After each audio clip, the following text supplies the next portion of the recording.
run it again. Got a lane. Kicked in the turbo. Middle road. Goodbye. Touchdown, Bama. This is Chasing the Natty, a college fantasy football podcast.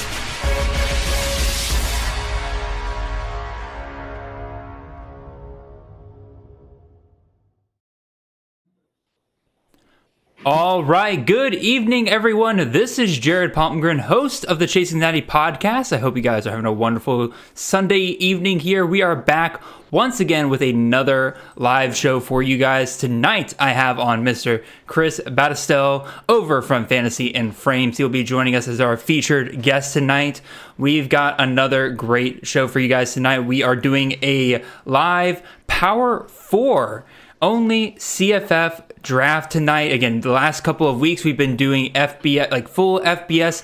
This week we're doing Power 4 only. I know a lot of you guys who play in CFF drafts only do Power 4 conferences, which makes sense, right? You know, if you can't keep track of 134 teams, you cut that in half, bring it down to about, I think it's 68 Power 4 teams that are left right now.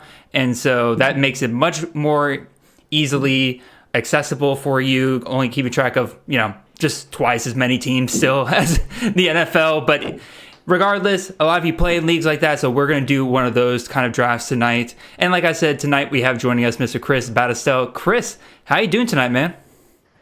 I'm doing terrific. Thanks for having me on the show, Jared. I'm excited to hop into this Power 4 draft. It's 30 rounds, so you're really putting me to the test with this one, but I'm excited to go, man. How was your weekend?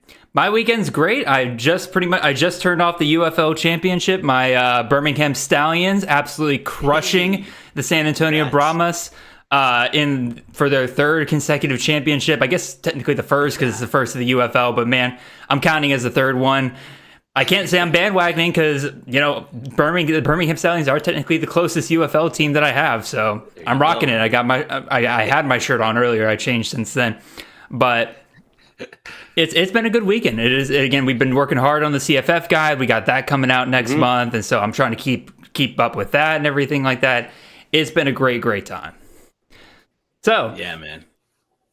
Again, got a lot of you already chatting up in the chat. Yeet, boss. I remember you from last year. What's up, man? Glad to see you back on the streams. Again, if you guys have not already, go ahead and hit the like button. I know a lot of you have already, but if you can go ahead and up that right there. And again, as I kind of mentioned in the chat already, two things. One, share this video with a lot of your college football buddies. I know we're up against Josh Payton and everything. A lot of your friends are probably watching him over there. But, you know, if they want something a little different, send them the link to this video. Have them come here, hang out with us. We're going to be talking, again, mostly exclusively Power 4 teams tonight.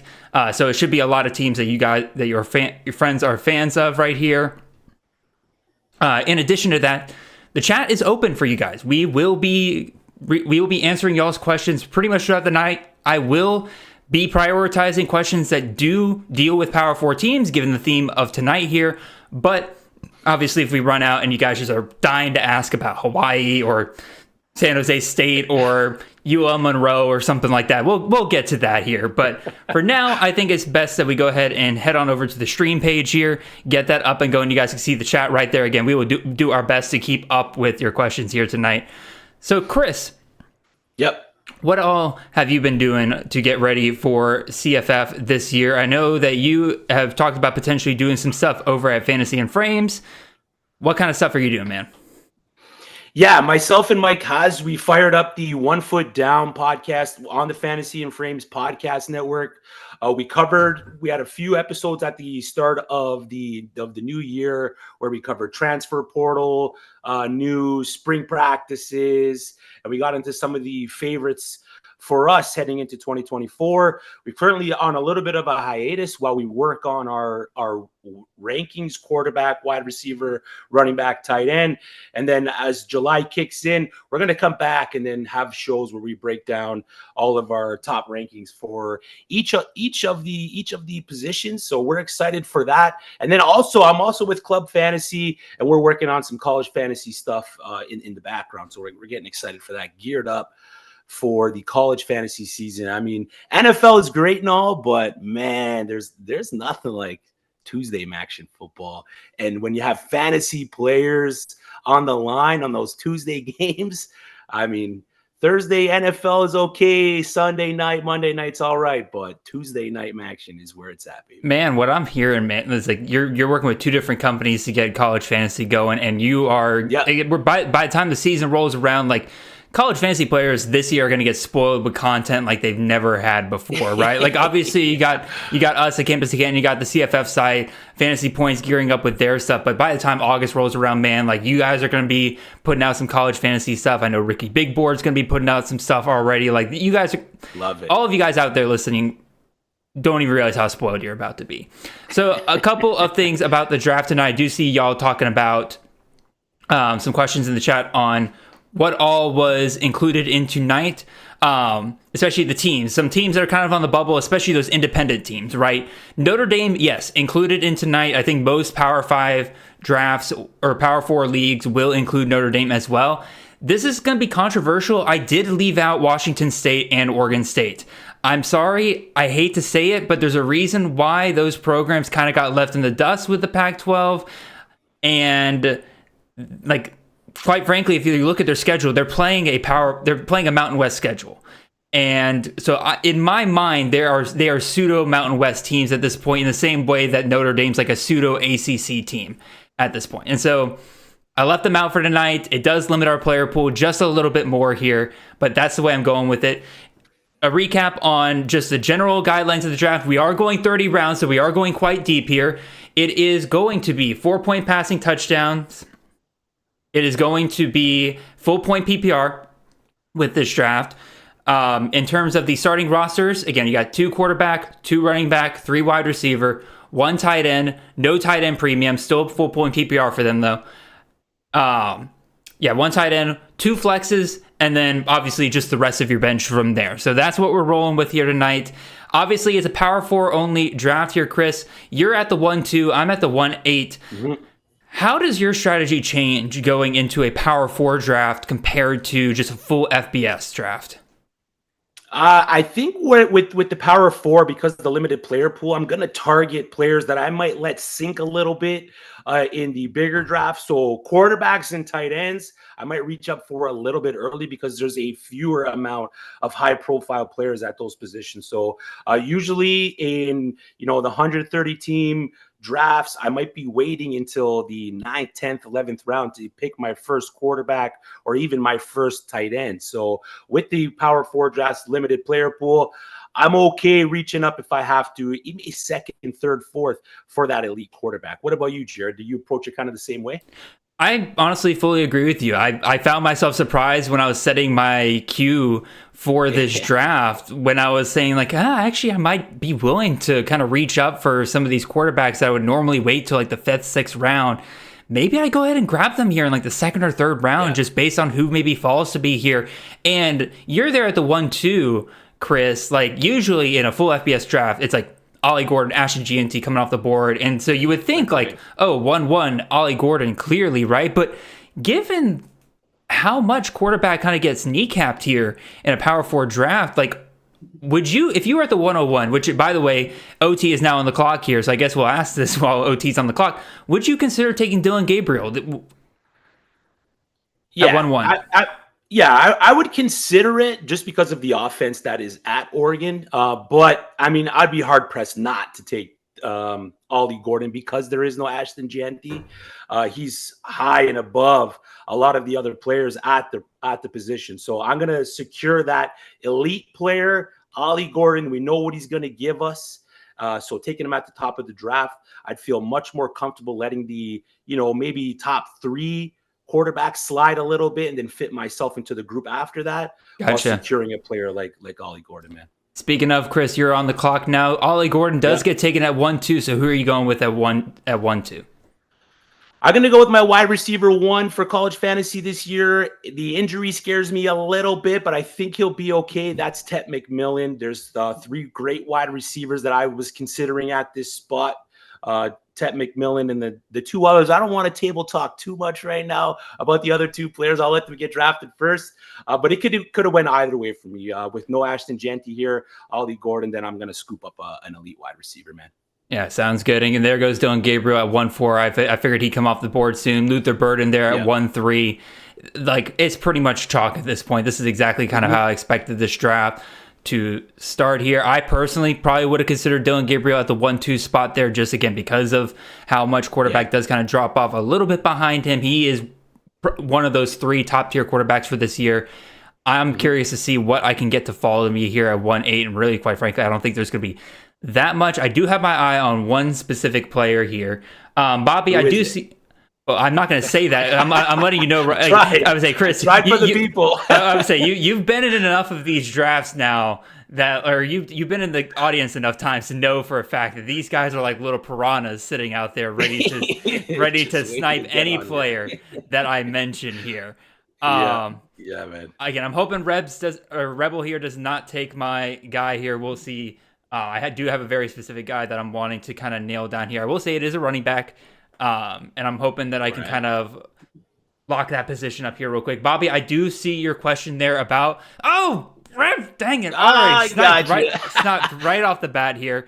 So I guess they're always good. So I guess we go ahead and start loading. I guess I'll pivot to another running back here. The question is, do I want to go safe or do I want to potentially win the league? And you know what? Screw it. I'm going to potentially win the league here. Let's get Darius Taylor, running back in Minnesota. Hopefully we stay healthy. But man, it's hard to pass up a running back at this point in the draft when you're looking at 25, 30 carries locked in every single game in that Minnesota backfield. Proved it last year as a true freshman that they're willing to trust him with that role. Obviously, he gets hurt, so they're probably going to dial him back a little bit this year. But even a guy that's getting you locked in 20, 25 touches every single game is a guy that I'm more than willing to take in the first round, especially when he's probably the only guy scoring touchdowns for Minnesota. Does the Bangura landing the transfer there not worry you at all? Not in the slightest.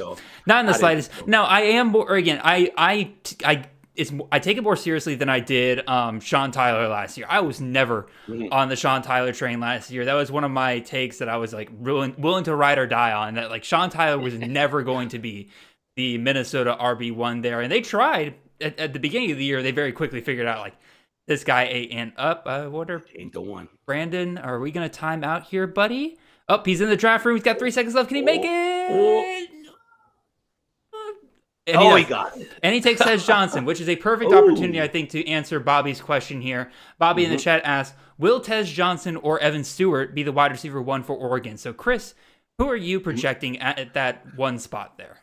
It's a great question. There's a lot of people on the fence for either or of these wide receivers. I think Tez Johnson has a bit of the edge because he was in the system at Oregon last year. Evan Stewart's coming in from Texas A&M. We know the story behind Evan Stewart and the problems that he had from high school, Texas A&M. So I'm hoping that when he gets into Dan Lanning's system, gets up there, it's strictly just about football, that we can really see the just what this guy's got just shine through in that offense. I'm excited for what he's going to be able to do as a Duck.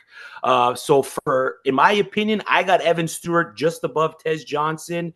I think he's going to be the guy, especially down the stretch for Oregon in that pass attack. Is it the same for you, Jared? Are you a Tez guy? It's actually interesting because I do have Evan Stewart on the docket here. He is in my queue right here. I'm thinking about taking him, but you know what? It's hard for me to pass up my guy here, Will Pauling. I'll talk about him in a second. I was going to take a running back, but man, they were not kind to me here, taking Ott, Harvey, and Brooks back to back on that run stretch.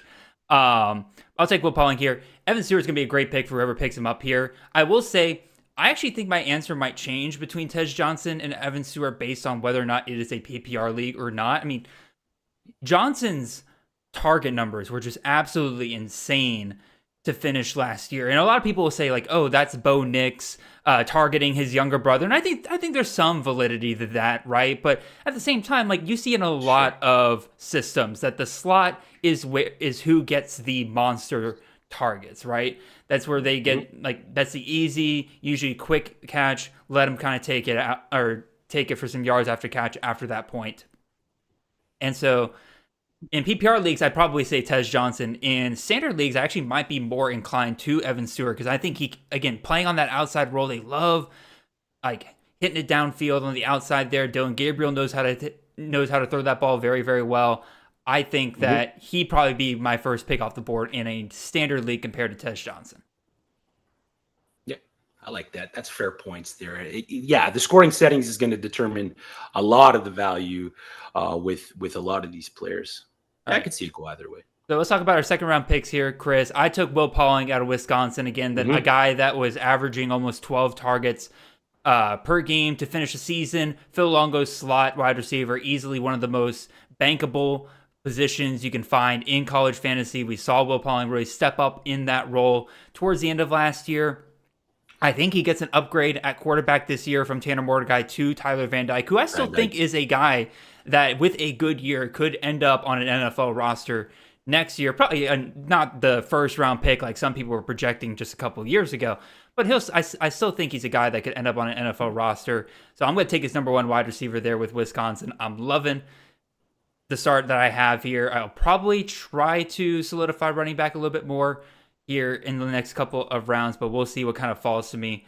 Chris, you took LaQuint Allen. You're on the clock again here with your third round pick, so make your pick and let me know. I'm torn. You're torn?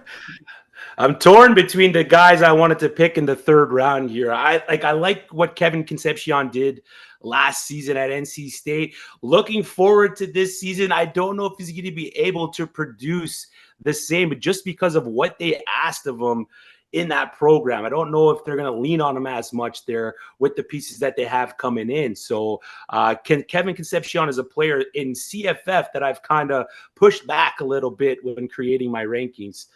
So it was him, or I was going to go Sama. Should have went Abu Sama there with the double running back. And then in the second, LaQuint Allen gets great amount of touches out of the backfield. I went with him because of the amount of passing volume that he gets in that off. Oh, did you want another guy? Rev is killing me tonight, man. It's a brutal start right here, man. And just completely decimates my queue there. Let's see. Do I want to go quarterback here? Go ahead and grab one of my guys early here. No, but running back's going to dry up so quickly, I think. So I might be forced to take a pick here. Yeah, I'll go ahead and grab running back. I'll take TJ Harden out of UCLA. I don't love it because I really want a Menung guy there. That's a great pick by Rebels there, but that hurts. That hurts. Yeah. Corey Kiner coming off there at the 3-5. That's a guy that typically goes a little bit later in drafts, but also I'm not going to knock it too much because I really think Kiner in regular drafts has been a guy that frankly falls too late in a lot of drafts. I think he is a pretty bankable option for this next upcoming year. Cincinnati's got a lot coming back, and he'll be one of the guys that they're relying on, including Xavier Henderson. I think that's one of the teams that frankly overall is just being undervalued given Scott Satterfield's history back in, when he had Malik Cunningham and stuff like that. How do you feel about him, Chris? Yeah. I mean, I love the Kiner pick there. I'm a little worried because of how much Satterfield does use his quarterbacks to run the ball. And they did bring in Brendan Sorsby. Where was it, from Indiana, right? Sorsby? Yes. Yeah, Indiana. He came in, and we know that Sorsby can use his legs. He has the abilities to use his legs. So that worries me just a little bit. But just like you, man, I am excited for this Cincinnati offense, starting from the quarterback position out. I have been able to draft a lot of Brendan Sorsby almost at a fault because of the amount of shares that I have of them, that it's either going to work out really well for me or I'm going to have egg on my face drafting all this Brendan Sorsby. But I'm excited for him in that offense. Like you said, if you look back at the coaching scheme and the history of how they've used their quarterbacks, even last year with Emory Jones and the amount that he rushed the ball, Brendan Sorsby can hold a lot of great value in that offense. So for me, I'm probably going to have Sorsby at 1 and then Henderson and then Kiner if I'm attacking that Cincinnati offense. I would say I like Brendan Sorsby, but I think again I am somebody who does value ADP in the fact that I pay attention to where guys go, and so you're right in terms of who's probably going to score the most points, right? It's going to be the quarterback most often in most systems, right? But Sorsby goes pretty late, even compared to Kiner and Henderson. Absolutely. You were talking about Sorsby being a guy that you draft so much to a fault. I think I might have 90% plus ownership of Henderson in drafts that I'm in. Like it just is so easy for me a lot of times, like especially when I get to like the 8th, ninth round of those drafts where I'm like, yeah, but this is a guy that got 100 targets last year and he's getting a quarterback upgrade this year. Like it's hard for me not to look at that and say I like that. All right, I'm going to go ahead and take my quarterback here. And because the position was drying up just a little bit too quickly for me here, especially among the top end guys, I'll take Jackson Arnold, quarterback out of Oklahoma. And let's see, I forget, have you gotten your quarterback yet? It does not appear you have, Chris. How are you feeling about the position? No.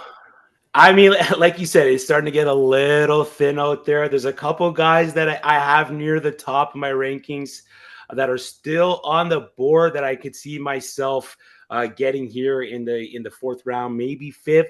But after that, it's. I mean, there's some serviceable guys, but it's getting tight, Jared. It's getting tight. So I think I might go quarterback or reach up for a tight end. But again, there's a lot of the CFF tight ends aren't on the board, taking out a lot of these other teams from just having a P4 draft. So I think I got to roll quarterback here. Sounds good. You're on the clock, man. Who are you going with? I'm going to go with the guy whose dad built a powerful offense around him, brought in a bunch of wide receivers. You know that it's his draft year. You know his dad's just going to feature him as much as he can. He's going to try to put him in great situations to make him shine. So why not take advantage of that situation and draft Shedeur Sanders? Again, I'm not a big fan of Colorado. Just in general, I don't like the way that they demoted Sean Lewis at the end of the year and they replaced him with Pat Shurmur as if that was some kind of upgrade in any shape or form in any kind of universe. Everything you said about the way Deion's going to handle this, right, and feature his favorite 2 children, Shedeur and Travis Hunter, right? Like he's going to do everything he can to make sure that those guys shine. Even if Pat Shurmur isn't a good play caller, like he's going to make sure that Sanders gets all the touchdowns that he can. So I don't fully blame you there. It's just an offense that I'm worried that they're going to completely crash and burn, just like they did last year, right? Because again, they replaced everybody along that offensive line, and supposedly there was upgrades. But if you look at not that PFF stats by any means are like the Bible or anything like that. They didn't but if you just look at those, if you want to use those as a way to compare like performance in college, like they didn't upgrade that much. And so but you're also replacing everybody. So you're grabbing guys that are not used to playing together. So they're having to gel once again this year. And if that falls apart quickly, Shedeur's in trouble once again. And we already saw last year that I think he was one of the most sacked quarterbacks in the entire league.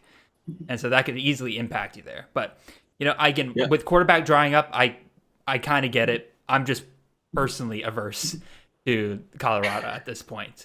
Probably to a fault. And he was inconsistent, right? He was inconsistent.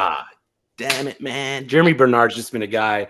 I'm sorry, Jared. It's just been a guy that I absolutely loved going and where he was going in Alabama. And I thought maybe I could just get this guy so late. But CFF guys has just absolutely driven up the value. So I have to reach for Jeremy Bernard.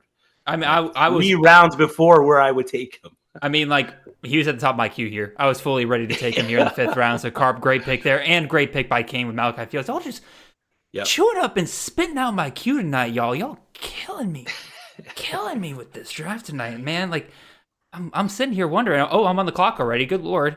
Again, do I go quarterback? Do I try to lock up that position a little bit? No, I'm not gonna lie. There's a lot of guys here still. Oh, one thing I did realize, again, there are some guys in this draft tonight that Fantrax has not accurately put where they are at school yet. The main one I'm looking at here is Chandler Morris. All of y'all in the draft, please don't draft Chandler Morris. Again, we want to make sure this stays as powerful as possible. There is a lot of value at running back here, so I think maybe I might go that direction. But man, wide receivers kind of drying up a little bit here as well. I got 19 seconds here. Jared, you got to make a pick soon. I don't love this, but it's a guy I haven't really taken a ton, and I'm hoping he's the number 1 guy at Texas Tech this year. Could impact. Josh Kelly. Could backfire on me because I do think they have other good options there. But this guy I haven't grabbed a ton of, so I might as well grab him here. If he goes off, it's great. If not, again, Hurts is your wide receiver too in that spot, right? Exactly. Yeah.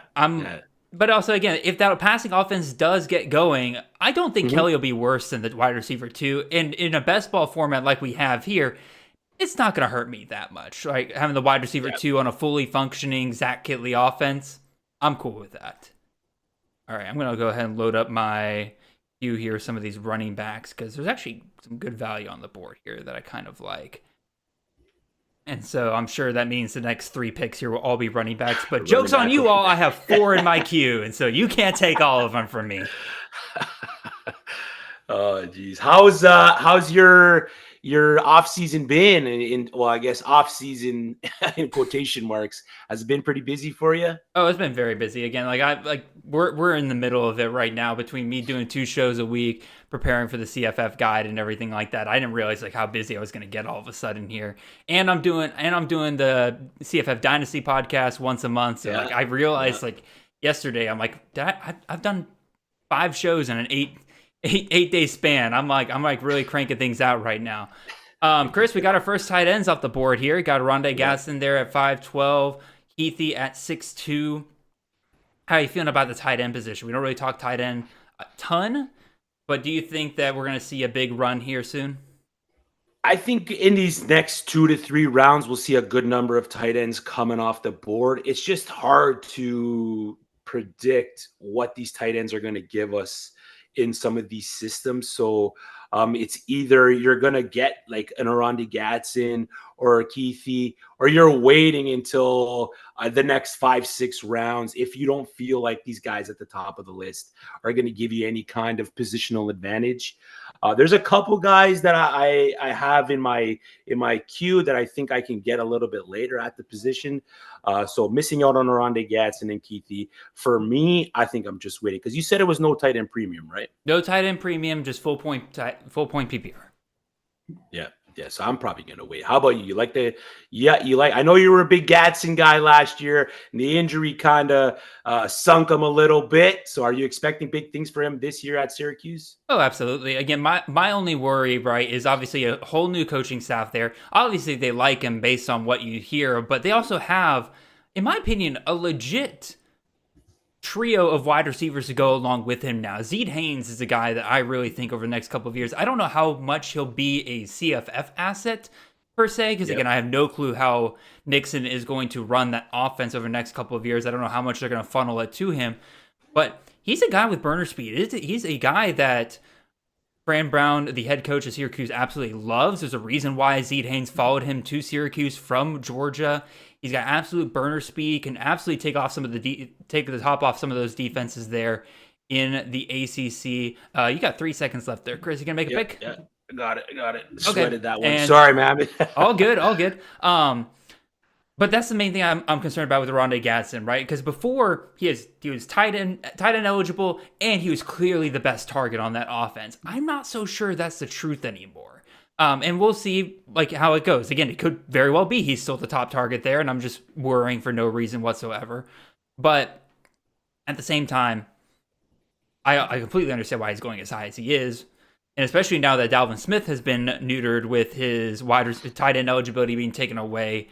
I wouldn't say that Rondé Gaston's clear tight end 1, because actually my tight end rankings are the only rankings I do where I actually project things out. I actually do have one player above him in terms of projections. I'm curious to see if you can guess who that is.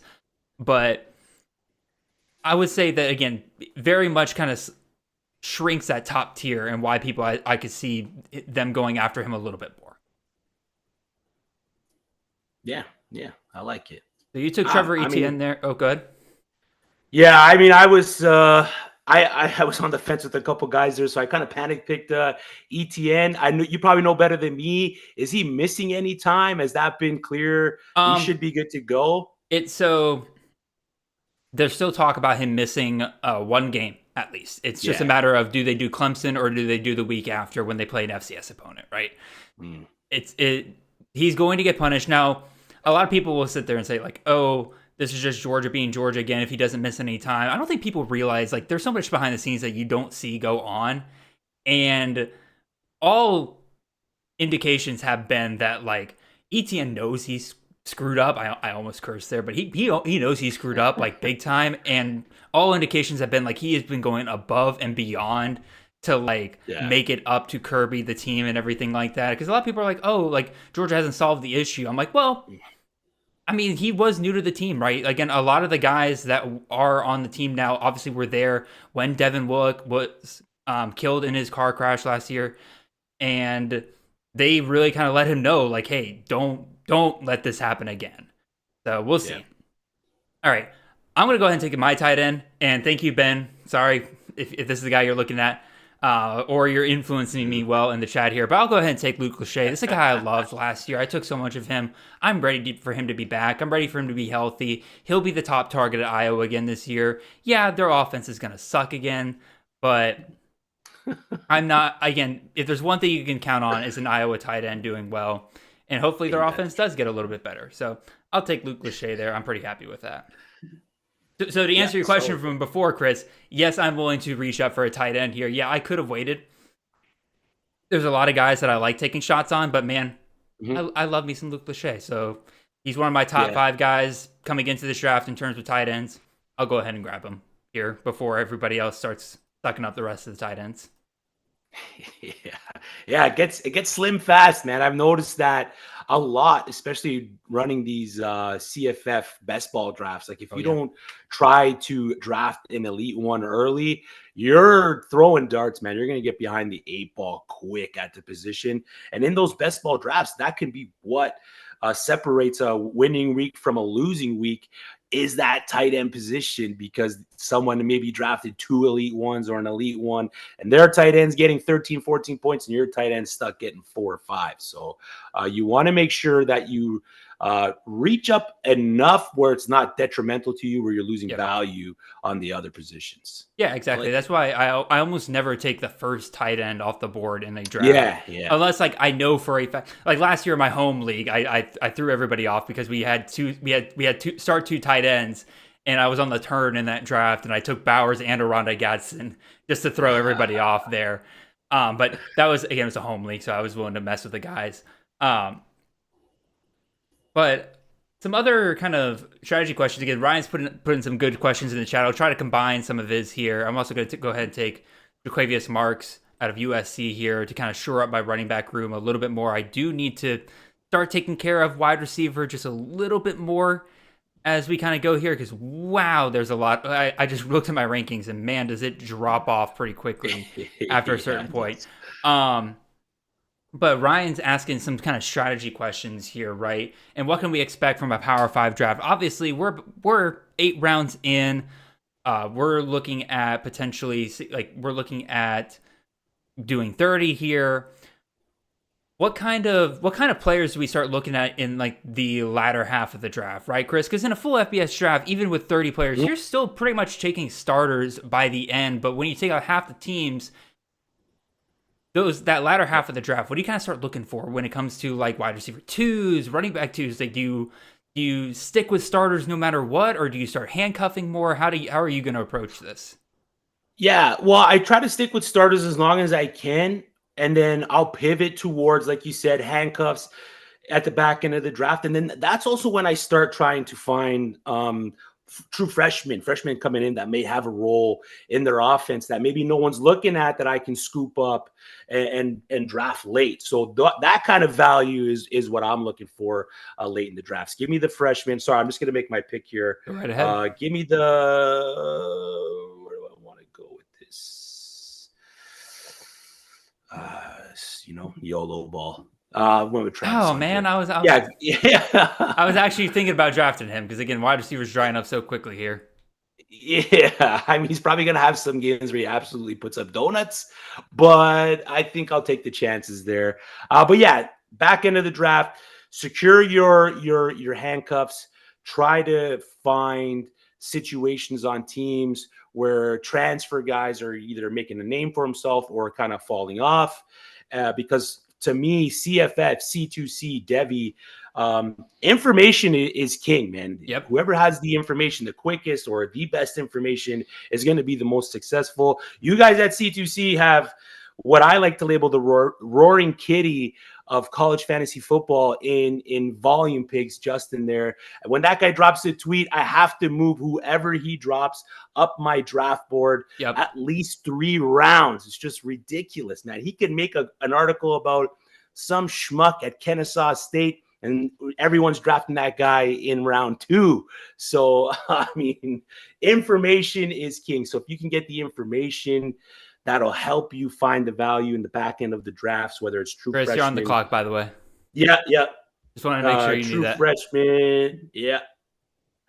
Or handcuffs or anything like that. That's Byron Brown was the guy who was able to draft a lot late last year, and he came on, man. He put out. Now he's going in the top 5 picks, top 6 picks outside of Power 4 drafts. He would have been going so much higher in drafts if there wasn't that weird move by the USF beat reporters and the coaching staff to make it seem like that Jerry Bohannon even had a chance in that quarterback competition, only for him just not to play at all throughout the year. That threw me off so much, especially when they had Jerry Bohannon be one of the representatives going to I think it was AAC Media Days, right? Like they had him as one of the representatives. I'm like, okay, right? Like they're not going to send him there without like, you know, they're not going to send him there without being like, you know, the guy, right? Well, guess what? That's exactly what they did, and it threw me off so much. All right, Reds, be nice to me, man. I need this next player. I really do. This is not looking good. I'm not taking care of wide receiver very well in this draft, so let's see if Rebs will be kind to me here. I shouldn't even given him the hint that I'm going to take that position there. But we'll see if he's kind to me here. Again, you made an interesting point about like being more okay with taking. Okay, he takes quarterback here. I'm going to take Daniel Jackson, the wide receiver out of Minnesota. I'll talk about him in a second. But I do think you made an interesting point about being more okay with drafting freshmen in a format like this. And I kind of agree. In a full FBS draft, I almost never draft freshmen. It's just not worth it in my opinion. I've been down that road before. Sure. I assume that this guy's going to make his way into the starting lineup, and you know, he doesn't. Like the first couple of weeks, I'm like, oh yeah, it's a true freshman. Yeah, he's not going to be there. And then there he goes. Or as the year goes along, you're like, oh, he's still not getting snaps. And I'm just like, I'm not worried about it. But here in a format like this where we're round 10 already, and I'm taking guys that I probably wouldn't be taking until like round 16, 17, things are going to dry up pretty dang quick. I'm going to have to be more okay with kind of not reaching on some guys, but kind of being willing to take the risk on some of those guys. Otherwise, I'll start drafting, you know, wide receiver 3s that like I'm not super confident will ever really give me that great of a week. But I can draft or I could go the other direction of drafting a talented freshman that if they do end up starting could end up being a monster as the season rolls along, which could be very, very helpful in those final weeks when you're trying to win. Yeah, and there's very few and far between that'll give you that output in that first year, but there's going to be some guys that come on, and if you can pinpoint those guys late in your drafts, like if you were able to pinpoint a Kevin Concepcion late last year in your drafts, I mean, you were laughing, man. There's just some guys that you can find, especially true freshman wise, that you're going to be able to hit on. I mean, you're gonna take a lot of zeros, especially if you do end up drafting a lot of freshmen, but back end of the draft, especially in a P4 where like you said, the player pool is limited. It's not a bad strategy to try to take these dart throws. No, not at all. Again, I'll talk about my last 2 picks here real quick. Daniel Jackson, again, I am very happy I was able to get him. I don't love that he's my wide receiver 3, but that's Power 5 for you. I didn't realize quite as well, like how much my rankings, especially the middle of my rankings, it seems, are so G5 heavy. And like all of a sudden my tier dropped at wide receiver. If I did this over again, I probably would have attacked wide receiver earlier in this draft. Yeah. I know Carp's asking, like, is there no clear strategy to this? Again, I'm already learning here in this Power 4 draft. Probably attack wide receiver a little bit early, especially if you want to take top guys. Now, I have a bunch of guys here that I like that I'll take shots on here in the back end of the draft. But man, like, dried up real quick for me there at wide receiver. So I'm happy I got Daniel Jackson. We know for a fact that PJ Fleck can give us a top end wide receiver at Minnesota. It's been a couple of years since the time of your Rashad Bateman's, your Tyler Johnsons, right? But if they kind of get it going there again, they bring in the new quarterback. I can't remember his name off the top of my head. It's not Reese Poppensberger. It's Brosner. They bring in Brosner. Should be an upgrade at quarterback there. And now on this Power 4 team, again, not that Minnesota is going to score boatloads of touchdowns, but if they score a touchdown, I'm pretty sure it's going to either be Daniel Jackson or Darius Taylor. And then the other guy I grabbed here, happy I was able to get him as my second quarterback here, but Grayson McCall out of NC State there. Yep. All indications are that he fits right into this Robert Anae offense. It has been cooking all spring. They are loving the fact that they were able to grab him out of the portal. And if you give me a dual threat quarterback in a Robert Anae system that actually fits the system, unlike a washed up Brennan Armstrong last year, I'm happy to get him here as my second quarterback. Yeah, all right. I like that. I like that pick. Chris, love the Jake Briningstool pick there. He was one of my top 5 tight ends coming into here. And the fact you got him 3 rounds after I went and grabbed my tight end, I think that is a solid pick. Yeah, I wanted Jolly. I was hoping I'd be able to just sit on Jolly a couple more rounds, but I was not able to sit on Jolly for that long. So I had to make a decision just because I felt that the position was drying up as a whole at the top end, and Briningstool could have a decent season in Clemson. So I'm looking forward to it, man. All right, you're back on the clock here. Who are you coming back with on the... I'm taking OSU wide receiver, Carnell Tate. There's a bunch of them in that room. Yeah, the Chip Kelly offense kind of scares me just a little bit with the wide receivers and the quarterbacks that are going to be tossing the rock there. But if I'm going to take a shot on one of them, I'm going to go with Carnell Tate. Jeremiah Smith went there 2 picks after. Yep. So, I mean, if I'm going to pick Jeremiah Smith, he's so tempting, man. You see the highlights coming out of spring, his high school stuff. He's so tempting just because of how early he could be on the field for Ohio State, but the room is loaded. And if we go to what history tells us, Carnell Tate, Emeka Egbuka, and maybe Brandon Innes are the 3 that start the year, and Jeremiah Smith sits. They got the other guy there too, right? Jaden Ballard? Yeah, Jaden Ballard is still technically around. Yeah, so I don't know how much he's going to be involved, but I don't know what your whole take is on the OSU wide receiver room. Is just that situation you're just staying away from as a whole? I don't think they go and grab a guy like Quinshon Judkins if they're not planning on just absolutely running the ball down people's throats. And I do think that they are going to pass quite a bit less this year than they normally do. Yeah. They got a talented wide receiver room. Because like you said, even if they're starting 3, right, are Emeka, Tate, and Ballard, right? They have the talent behind them to also have Jeremiah Smith, also have out there Brandon Innes and some other guys as well, to where they can do their hockey lineups that they typically do. So if you give me an offense that's passing, let's say 20% less than they normally do, because they're just going to run the ball down people's throats, and they're going to spread the ball around a little bit more, I think that it is looking like that you're probably going to have some rough issues there. So I personally have stayed away from Ohio State players because in addition to that, right, 12-team playoff, Ohio State, they're going to go for the championship every year. And we've seen already that Ryan Day's not afraid to sit guys. The moment that they get nicked up whatsoever, they're a talented team. They can afford to sit their guys for a game or two because they're still going to win most of those games by a good 30 points.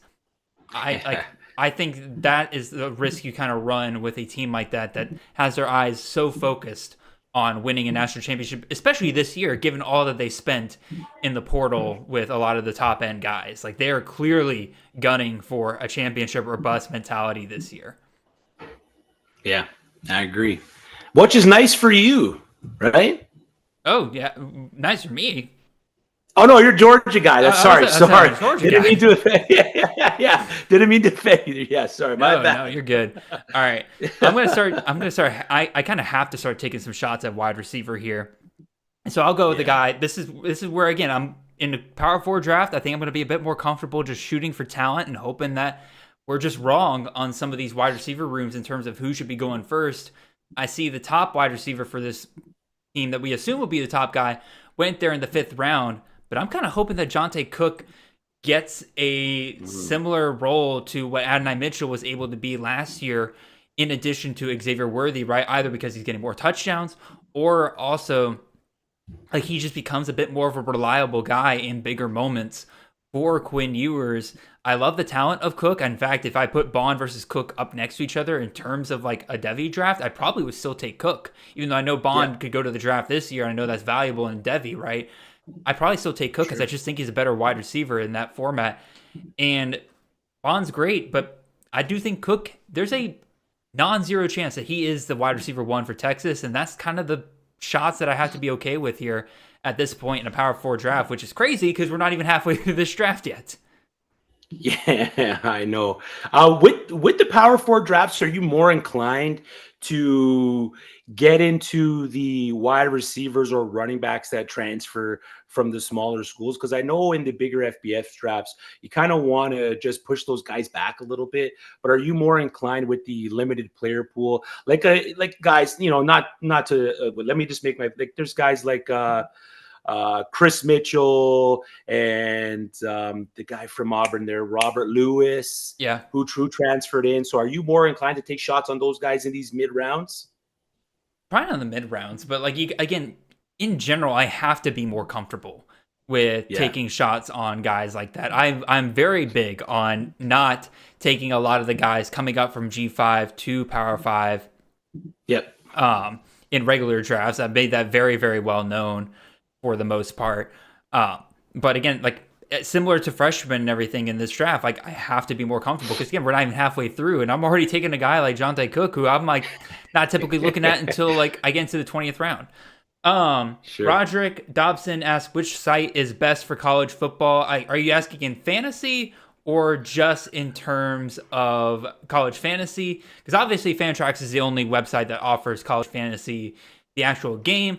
In terms of college fantasy content, I'm not biased at all here. Obviously, my guys over at Campus Again are great, but also I'll give the shout out to CFF site. We gave a shout out to Volume Pigs and his site a minute ago. They're all great. Fantasy Points has been doing a lot of CFF content recently. We are a small community, but we are a tight-knit community. We love each other. We are all trying to promote each other as much as possible. A lot of great work going on over there. So, Roderick, if I didn't answer your question there, let me know in the chat. And just if you're asking about college football in general, which site do I like to use? I don't really, I guess I'll go ahead and answer the question. Like, I don't really use just like one site. If I had to say a recruiting service, like I use both On3 and 247 pretty interchangeably for the most part. Like I think they're both great. Rivals is definitely a step back compared to those two, but they still provide some good content every once in a while. Nice pick on Nick Harbor there, Buffalo. Love that pick. But in terms of just like ones that I use constantly, it really just is, I take whatever I can get. And especially with a lot of these like smaller school teams, like you got to take whatever a beat writer is kind of offering you, because you're not going to really find much information elsewhere. Chris, why don't you talk about your last two picks there with Logan Loya out of UCLA and Sam Brown out of Miami? Yeah, Logan Loya is expected to be the slot wide receiver for UCLA, so I'm expecting a good amount of production for him there. And then Sam Brown, circling back, the University of Miami brought in Cam Ward to play quarterback, so I'm looking forward to the upgrade from Tyler Van Dyke, especially passing the ball. We know they got Restrepo there. Restrepo's going to be the main guy for Miami. But if there's a guy that I think that can find a role on this offense, I'm leaning Sam Brown for Miami. So just shoring up my my wide receiver room with Tet, Concepcion, Hunter. I panic picked with Manjack because I was just so close on the clock there, but I don't hate it at all. Tate, Loya, and Brown. I like where I'm at. I don't love my wide receiver room, but I like where I'm at. There's a lot of potential, and I think I got a solid floor on a week-to-week basis. No, I think I'm liking your draft so far for the most part. Again, UCLA is interesting. I actually disagree with you a little bit in terms of which wide receiver to target there. I'm going to maybe see if I can get him on the way back here. He's not there in my rankings, but I feel like this is kind of the range I might be looking at him. You know what? I'll go ahead and put him in my queue. If it's the same guy from last season and he just hurt me because I had so much of it, I don't want him, Jared. I don't want him at all. I do want him because, again, looking at Bieniemy's system, right? Like, it is the outside guys that just constantly get the attention. Now, granted, there's a little bit of bias in there in the fact that, like, who do you have on the outside for years? Tyreek Hill, right? Like, it's hard not to throw to Tyreek Hill.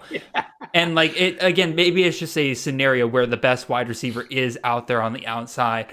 But with the guy I'm about to take here, because I'm willing to take some shots at wide receiver here. But fun pick there, Zachariah Branch. He's the other guy I was considering taking on the way back here. Another guy I don't typically take in a lot of drafts, but kind of being forced to be more okay with it here. But, I'm going to take a guy that I'm kind of looking at here if Ben doesn't piece together who I'm talking about here. I've given a ton of hints, Ben. I know you're listening. So, like, if you're going to do it, just put me out of my misery here. Take the pick, Ben. This is fun. Man, he's thinking about it. He's wondering, like, do I take a guy that I like, or do I try to take off Jared? Which Ben loves to do, especially if he's right next to me in these drafts, man. Which again, come on, Ben, make the pick. I want to talk about the guy. All right, he takes Jaden Bray, which interesting pick there out of West Virginia. He's a guy that is a transfer that kind of flew under the radar there. Garrett Green's got to throw to someone, and they do lose their top wide receiver from last year, so could be an interesting pick there. I'll take my UCLA guy here. I'll take J. Michael Sturdivant there, the transfer wide receiver from Cal, playing on the outside there. I really think that he was a victim of poor QB play and just there not being any kind of set strategy when it came to quarterback play last year. Now, granted, one of those guys is still there and is likely going to be the starter in Ethan Garbage, as some people like to call him in our CFF chat. I personally think, I'm hoping that with another offseason under his belt where he's clearly the guy without a 5-star breathing down his neck at any given moment, hopefully that kind of gets him to settle down a little bit. Eric Bieniemy being your offensive coordinator probably is going to help quite a bit versus a Chip Kelly that was just absolutely done with being a head coach last year, just did not give a crap. A wide receiver here, I got to be more comfortable with taking shots, and I'll take it there with J. Michael Sturdivant. Ben, you're crying in the chat asking why didn't you take J. Michael? Man, I gave you all the hints in the world. You could have done it. You could have absolutely done it. You knew I was gunning for him. But again, the Jaden Bray pick's interesting. Again, a very underrated transfer there that I probably need to take I have Garrett Green as like a top 6 quarterback, and this is something that I gotta remember sometimes as a CFF content creator. If I have a guy being drafted as a top 10 quarterback, I better have some receiving options for him pretty early on in some of my rankings. Fair. Now, granted, again, last year Garrett Green was great for CFF, top 20 guy, but didn't really produce a ton at the wide receiver position.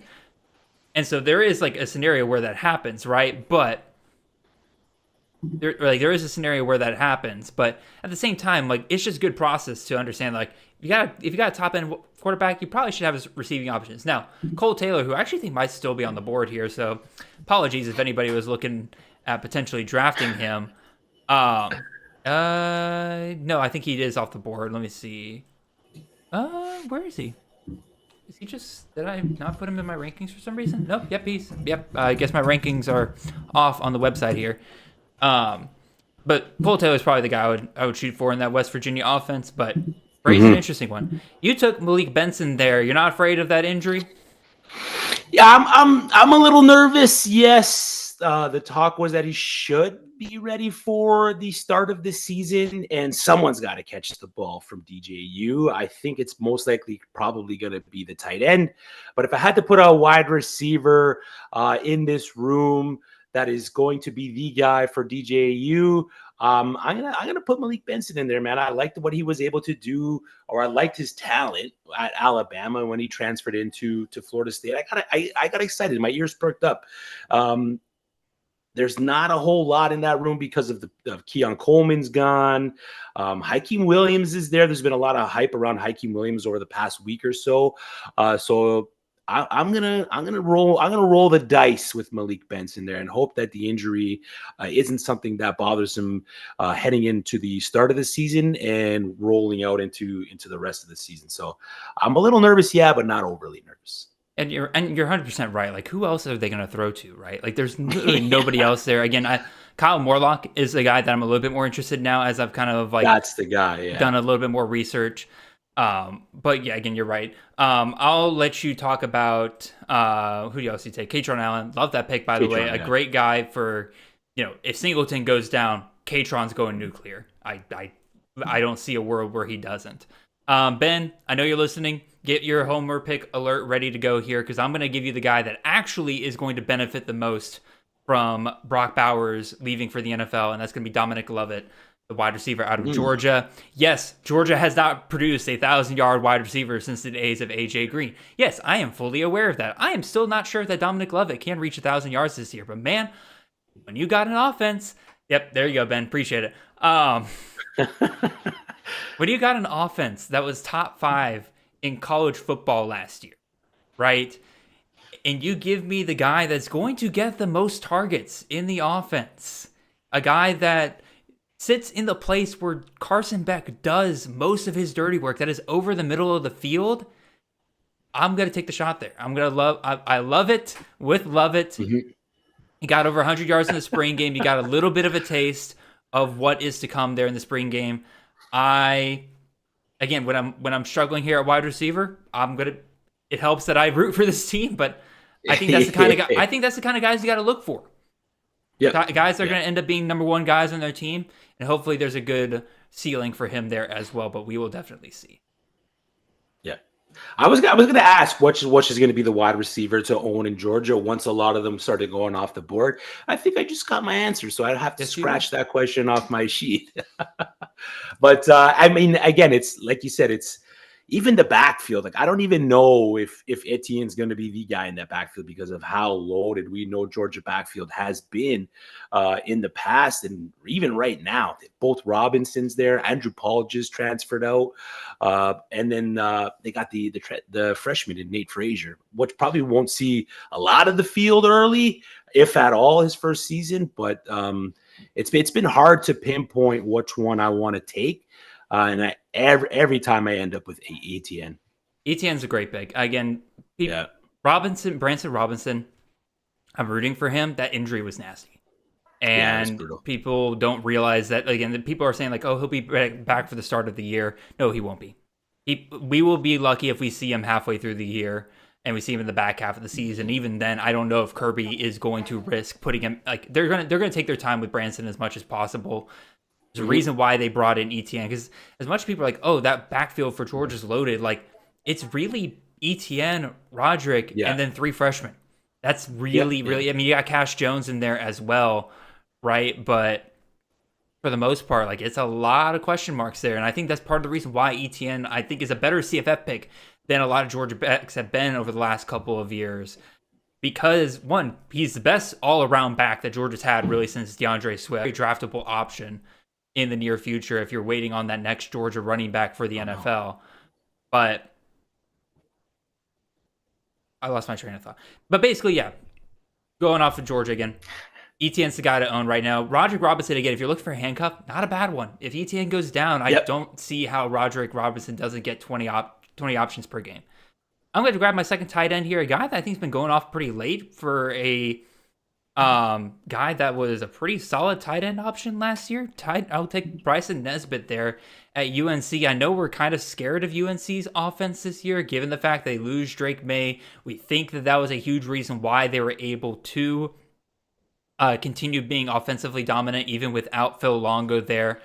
But I'll ask everybody in the chat, like, obviously I know Volume Pigs just put out a article on Ship, the true freshman wide receiver there, so I'm sure that's an answer a lot of you guys are going to be with, or a lot of you guys are going to go with there. But who else is going to step up at wide receiver for UNC this year? And also, again, like, a not bad option is like Max Johnson's still on the board. Like, if you think that UNC offense is going to keep going, like, that's not a bad place to kind of be looking at for CFF, because that offense, I don't want to say it's underrated because I don't know exactly how I feel about Max Johnson being the quarterback there and what they're going to be able to do, but a lot of those guys are going very, very late. Those wide receivers are going very, very late. And if they pick up right from where they were last year, and Max Johnson, as that veteran QB presence there, is able to keep that train going, I mean, not a bad place to look. And I think that Nesbitt is going to be a huge beneficiary there. And I'm glad I was able to grab him here as my second tight end, as a ton of tight ends have been coming off the board in the last couple of rounds. Chris, I know you are looking at your pick here. What position are you kind of looking at? You've been drafting a lot of wide receivers. Good Lord, man. You got 6 of your last 8 picks have been wide receivers, and you're going to grab Oakley there at Kansas State. I like that pick quite a bit. Yeah, I like it too. Ben Sinnott's gone. My boy Ben has moved on to the NFL. So why not take the next man up in that Kansas State offense at the tight end position and grab Oakley there as my second tight end. Maybe a little bit early because of where he's at in respect to where Fantrax has him ranked amongst the other tight ends. But, man, there's some sharp drafters in this room. I didn't want to wait too much longer and miss out on the guy that I really wanted to take there. So, yeah, man, I'm gonna shore up that tight end room a little bit. I think I'm good at wide receivers, like you noticed. And then I'm going to maybe go with my third quarterback here. Take a guy that I think might have a good season at Duke and Malik Murphy, only because I have a feeling he's just going to be airing the ball out a ton at Duke.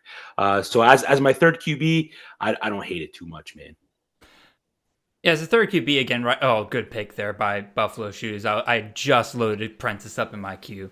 The only thing that worries me about Murphy, right, is that he is pretty much a zero in the rushing department, right? He's a guy that could rush, but he doesn't want to.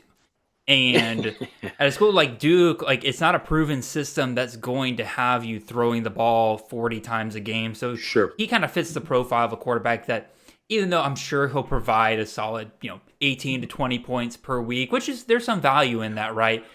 In a best ball where I'm trying to either be first place team or last place team, because I just took as many shots as I could, I'm willing to kind of let somebody else like you take the shot there, and we'll see where it goes from there. I'm going to take my shot on a quarterback here.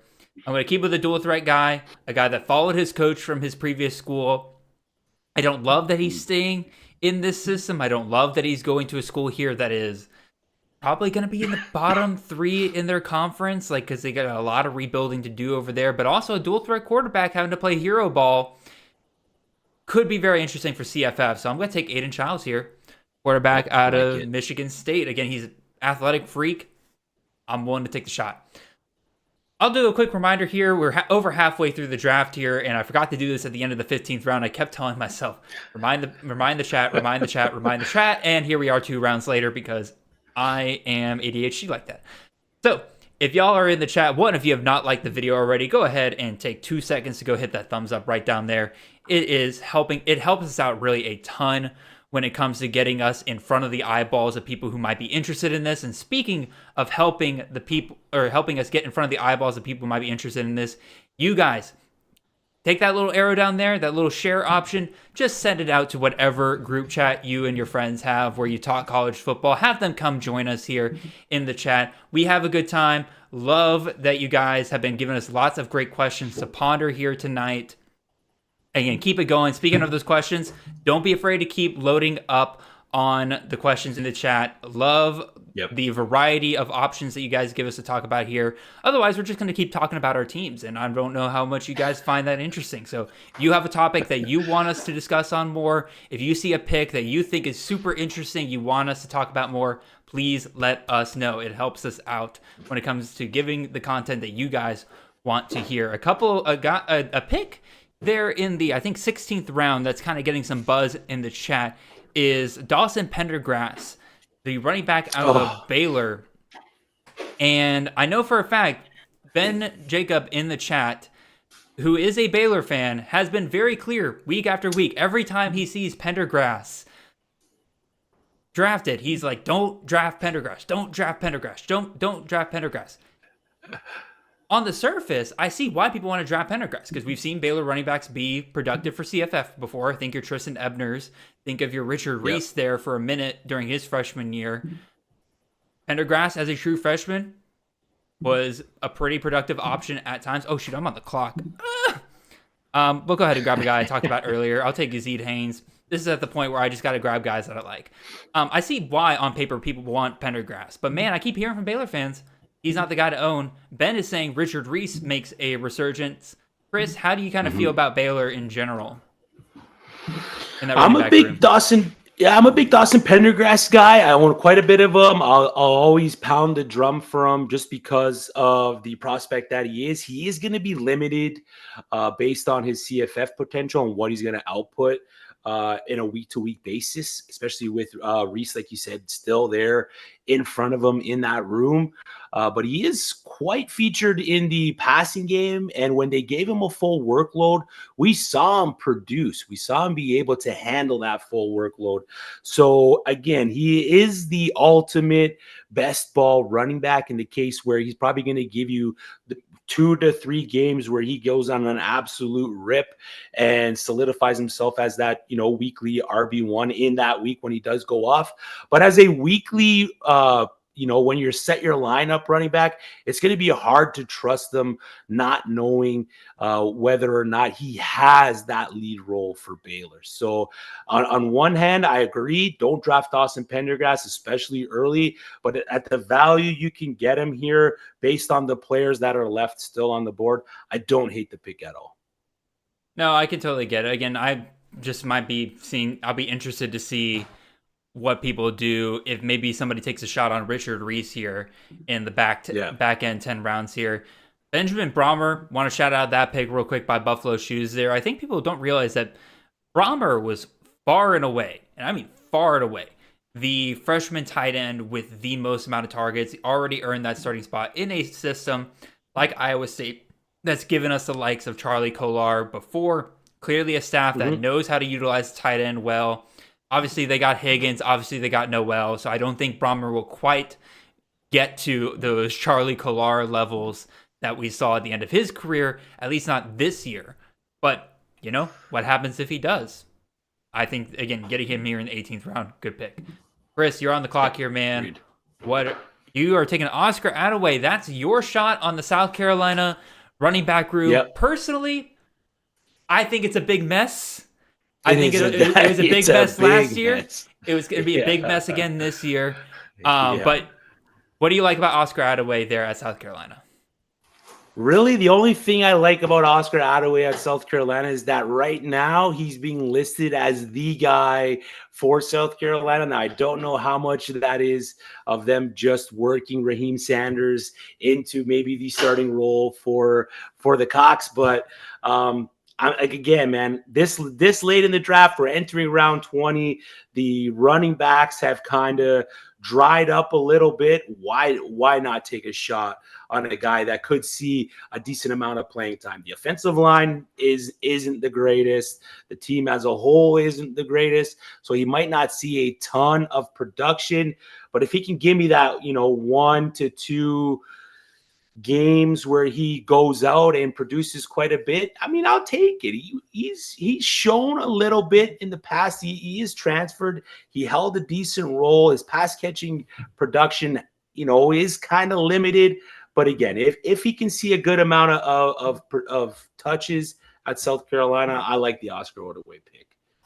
All righty, you're back on the clock there. You got 10 seconds left, Chris. You got a name in mind? Yes, you do. Cade Klubnik at Clemson. Cade Klubnik, yeah. Another guy I'm happy taking a shot and just because of the offense, man. No, for sure. Although, as Nate pointed out last year, the pace of play that Clemson was playing at last year was actually insane. They were top 10 in terms of offensive plays per game. Problem was, they were like 50th plus in points per game. So they were going really fast, but man, were they inefficient. They could not score. I'm kind of worried that we're probably going to see a lot of the same again this year. Obviously, I think that a lot of that will depend on what does that wide receiver room look like this year. Antonio Williams coming back healthy will help. Does Adam Randall finally live up to the potential we thought we were going to get in freshman year? Do either of the true freshman guys in TJ Moore or Bryant Wesco step up? What does Tyler Brown do in his second year? I think that's a big part. And then obviously, Phil Maffa will be a huge part as well. All right, I'm back on the clock here. I'm going to go ahead and take, again, like you said, running back drying up so much here. In fact, I'm going to have to use our Campus of Canton tool, new Campus of Canton tool here in a second to kind of help me out with this draft here pretty soon. But I'm going to take one of the last running backs here that I personally like, and that's going to be Damon Claiborne, running back out of Wake Forest.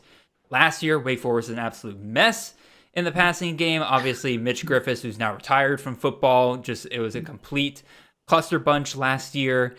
And quite frankly, I don't think it's going to be fixed this year. Hank Bachmeier, they're bringing in as the replacement there, and he hasn't had a good season since 2021. Their wide receiver options, their best one potentially is going to be Donovan Green, who hasn't been healthy in 2 seasons. And, there's some other guys like Horatio Fields and, oh my God, obviously Taylor Morin comes back again this year. But, I don't think that passing game is going to be what they're relying on. And quite frankly, if Dave Clawson was smart, he'd recognize that he has a really, really good running back in Damon Claiborne, and he should not repeat history and wait for Damon Claiborne to transfer to a different program and go off and become an NFL starter somewhere. Run the hell out of the ball with Damon Claiborne. Please, Dave Clawson, I'm begging you to make my 19th round pick a winner here. I like it. So as Ryan's kind of pointing out in the chat here that a lot of the guys coming off the board here are not starters or may not even projected to be starters. Again, I'm looking at some of the LSU wide receivers coming off the board here, like Chris Hilton. He's kind of gone back and forth on whether he's first team or second team. I think it's kind of talks about what we were discussing before, where if you think a guy's going to break into the starting lineup at some point this year, this is kind of the range where you have to take your shot. Because again, what else are you going to do at this point? Again, you could go all starters here, and there's a guy here that I'm probably going to take that I like as a starter and should have a productive year one here. But otherwise, it is truly get your guy season here. Again, I'm big on ADP and trying to utilize ADP, but in a Power 4 Draft 1, we don't have ADP on Power 4 only drafts. And if we just took Power 4 players from our full FBS drafts, it probably wouldn't go this deep a lot of times. No. So it really is at this point just a wild west in terms of who you're going for. And we talked about earlier, I got to be more comfortable with taking shots on freshmen. I'm going to take a guy that I think is going to have a big role year one. Give me Cam Coleman, wide receiver Auburn. I think that if you're looking for the guy as a freshman that is probably going to have the biggest year, the clearest starting role, big or easiest path to production as a true freshman, it's got to be Cam Coleman. I'd much rather take Cam Coleman here than take where Jeremiah Smith go. 9 rounds before that. Again, Jeremiah Smith is an incredible talent. He has a lot of competition. A lot of competition there at Ohio State versus Cam Coleman. Man, he walks into just a crystal clear path that has been laid out before him to start immediately. Yeah. And this is the time where you're starting to take these true freshmen, right? Or start taking your shots, because the player pool is going to be so limited with what we can do at the back end of this draft. So why not take a shot on a Cam Coleman or Micah Hudson that went at the 18-7, or the guy that Chris Hilton there that from LSU that might see, especially this early in the year. If you're drafting in this early in the year, I mean, a lot of these draft picks are going to be shots just because the information isn't there yet. For sure. Depth charts aren't finalized. Player roles aren't finalized. So we still got another transfer window, right? No more transfer windows. Thank God. Okay. Oh my God, thank God. That has been one of the better changes of the last couple of years, is just making all transfers in the first part of the year, like between, obviously the one in December and then the one after spring, because by the time the fall rolls around, we don't have to worry about guys randomly transferring out all of a sudden. Yeah. All right. Ryan Williams went there at the bottom of the 20, so another freshman that could see a decent role. But a guy you also mentioned, Micah Hudson, who Luke also mentions in the chat there. I kind of put Micah Hudson in like an in-between role between Jeremiah Smith and Cam Coleman. I mean, Cam Coleman's path to starting is just so crystal clear. Micah Hudson, he's got some injuries. I think he'll definitely be worked into the starting rotation for sure. But his competitions for targets are also still stronger than what Cam Coleman has to face, right? Because again, I drafted Josh Williams earlier. I clearly think that Josh Williams will be one of the top targets there. Dre McCray, a second-year guy there at Texas Tech, plays in that slot role. I think he will be a little difficult to kind of knock out year one. Now, Micah Hudson's incredible, don't get me wrong, but at the same time, like, it's going to be difficult. Or it's going to be more difficult than what Cam Coleman has to face there. Two interesting picks by you there, Chris, between Dane Key and Kadarius Callaway there at Cal. What do you like about those two guys? I like Dane Key at UK. Kind of had a quieter season last year, but I think it was more from the quarterback play than anything else. I don't know if Brock Vandegrift is going to give us what we want out of the quarterback position, but I mean, you know better probably than anyone in this draft what Brock Vandegrift can do as a quarterback. So I'm gonna take a shot on Dane Key there. Barian Brown was the wide receiver that I did want from Kentucky, but I did lose out on him. I believe Carp was able to draft him a few rounds earlier there, so I missed out on Barian Brown, and then they got Macklin, the transfer. But I'm gonna stick with the guy that knows the system. I'm gonna roll with Dane Key and hope that he can find a little bit of a pathway again in that offense. And then Callaway, I just went with a guy that I know can produce a little bit, at least give me something in that backfield. We saw, I'm gonna butcher his last name, but Ifanse? Yeah, Ifanse. We saw him be able to put up some numbers in a couple games last year. So we know the Cal running game can be decent, but again, 21st round, I'm going to take a guy that could possibly see some decent production toting the ball. So why not take a guy like Kadarius Callaway, who transferred from UConn, right? No, Old Dominion. Old Dominion, yeah. The colors are the same. Yes. Yeah. I like that pick there by Justin Nottingham of Noah Thomas. Again, if you're just looking for guys that again, you're not entirely sure like how much the wide receiver one at Texas A&M is worth, but you just want to get a guy who's going to be the number one target, I think Noah Thomas is a pretty solid pick. I know, what's his name? Not Walker. No, it is Walker. Jabri Walker? Yeah. Not Jabri Walker. Oh, golly, it's where is he? I saw him come off the board earlier. It's getting late. I'm forgetting names now. All right, whatever. I'll come back to it. I'm sure somebody in the chat will correct me here. Not Muhammad Baylor, not Moose Muhammad. He's kind of fallen off a little bit. But he led in targets last year. But Noah Thomas, when healthy, is their best wide receiver they have left now. So he's somebody. Oh, I'm on the clock. Oops. Who do I want to go with here? I think Love the leave it pick. Oh, thank you. I guess I'll talk about him real quick. By the way, Purple Rain asked in the chat, am I worried about Keandre Lambert-Smith eating into Cam Coleman's targets? I mean, obviously you're like no longer is Cam Coleman like the only option that Auburn has with Keandre Lambert-Smith coming in. But if you look at what Keandre Lambert-Smith is able to do, he's a deep threat guy. He's not a guy that you're going to see get 7-8 targets every single game. He's the guy that they want to use to try to take the top off the defenses. He'll have some more explosive plays than Cam Coleman will. Coleman's ability is more like what you're looking for if you're looking for the volume guy in terms of like he'll play in the slot, he'll play on the outside. They're going to give him those short to medium routes and let him kind of take over from there versus Lambert-Smith, just go and we'll throw it deep to you. So I'm still good on Cam Coleman being able to produce. Again, Sam Leavitt, Kenny Dillingham, quarterback, playing in the Big 12, probably going to be the best offense in terms of just taking shots on for CFF production here. We saw what he was able to do with Bo Nix when he was at Oregon. I have no problem with taking the shot here, especially, again, we're late in the draft. That's my fourth quarterback off the board. I'm good to go there. And then Noah Rogers at NC State. Kevin Concepcion's great. I think Noah Rogers might be the best true wide receiver that NC State has to play with this year. Kevin Concepcion, obviously a very big yak guy, gadgety guy, get him the ball and see what he can do with it versus Noah Rogers. He's the one that's going to be able to get those deep balls down the field. He's going to be the one where you're going to target him 6-7 times a game, and you're going to get those medium to long throws that I think will be very, very good for CFF, especially in a best ball format like that. I like it here.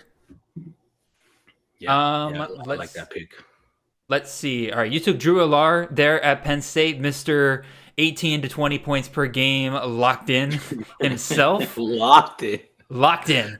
And then you got another pick here, Chris. What else are you going to go with here? I'm searching for a running back, but it's very, very slim. So I'm kind of trying to figure out which way I want to go. This guy, I don't know, man. It's so slim here. You know what? I'm gonna attack Colorado again and go with Augustov. Hopefully he's the guy. Hopefully he's the guy that comes out of the backfield there for Colorado. But not Dallin Hayden. Dallin Hayden. The transfer was nice. I liked where he ended up, but I mean, even last year, like, I don't know if I want any of the backfield from Colorado, because even last year it was nearly untouchable. They had guys go off 1 week and then just completely. Dylan Edwards went off for that 2-week stretch and then completely disappeared for the rest of the season. He was a burned waiver ad. So I don't know if there is a guy that I want 100% over the other, but I liked Augustov in Arkansas, and I'm liking them coming to Colorado, man.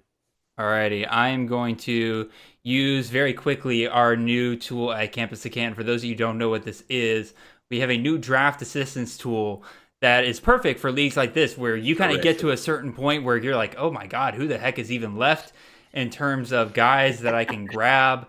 And you're able to plug in your league and you can compare it to our CFF, our C2C rankings, and kind of see who's available still for you to take. And I'll be real, there's not much here.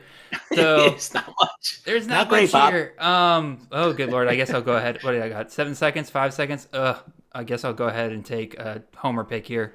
Cheating. Oscar Delp. There we go. Yeah, I didn't time that well at all. But now I'll give myself a little bit of time. I'm gonna take running back here on the next one here. And man, again, it's slim pickings, and I still got 3 running back spots. I still gotta fill somehow. That I'm not really loving here. Actually, well, I see Baylor Bear is giving it to you in the chat right now. Oh, is he cheating? Homer? Yeah, I'll get it. By the way, Bobby's saying that Augustave is getting 14 reps right now. Yeah, ooh. It's not great.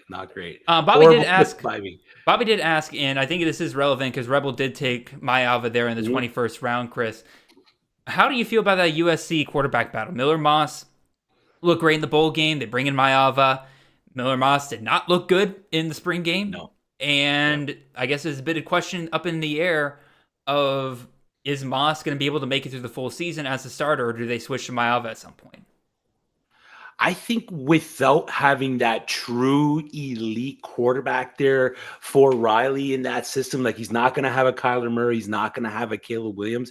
He's going to be able to do whatever he wants. Miller Moss is getting the juice out of the gate, but not really playing that well. And my Vea is doing good in practice, or they bring him in certain situations, and then he does ball out in those certain situations.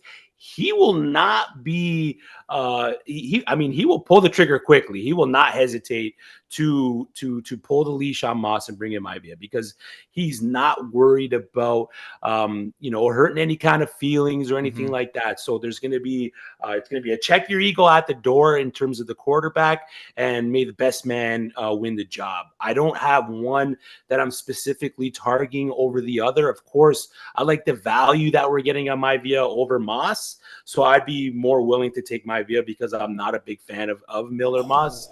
But it's just another situation where I don't really want to touch it this early. Great pick by Ben there, Kevin Coleman. I didn't realize he was still on the board. That was a really, really good shot there.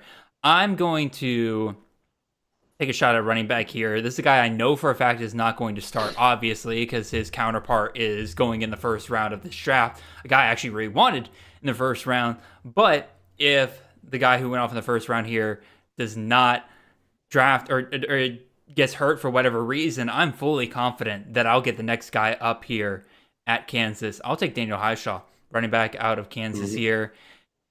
We saw it last year when Neal went down for a short period. Highshaw is clearly their number 2 guy. In fact, there's going to be some weeks where they're just running the ball so much that Highshaw is going to be relevant regardless.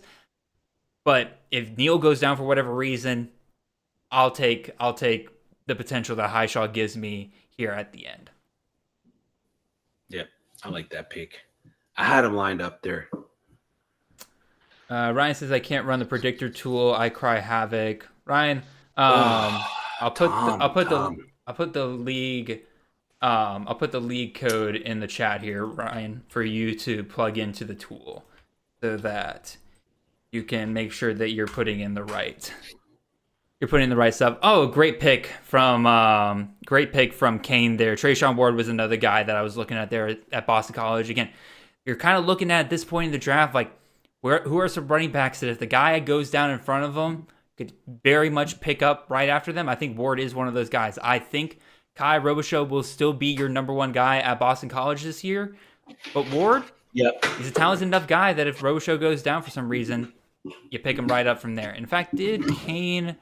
He did draft Kai Robichaux earlier. So that's a really, really good strategy there from Kane, right? Yeah. So let's see. You took Tiger Bachmeier. That was a true freshman we were looking at a lot last year. Yep. You expect him to make that big jump this year? I'm expecting them to have a role in the offense. What that role is going to be determined by how much he sees the field. But we all know A.O. Manner's the guy for Stanford. If there's going to be a guy that can maybe find a role in that offense to be the wide receiver 2 or 3, I'll take a shot on Bachmeier this late in the draft. So, all right, let's see what we got coming here. Again, we got 5 rounds left. Again, I'm literally going through running backs right now and just loading up anybody in my queue of like, you might be interesting, because I like to have 10 running backs, 10 wide receivers, 4 tight ends, and 6 quarterbacks by the end of drafts. And I still got 2 running back slots I gotta put together here.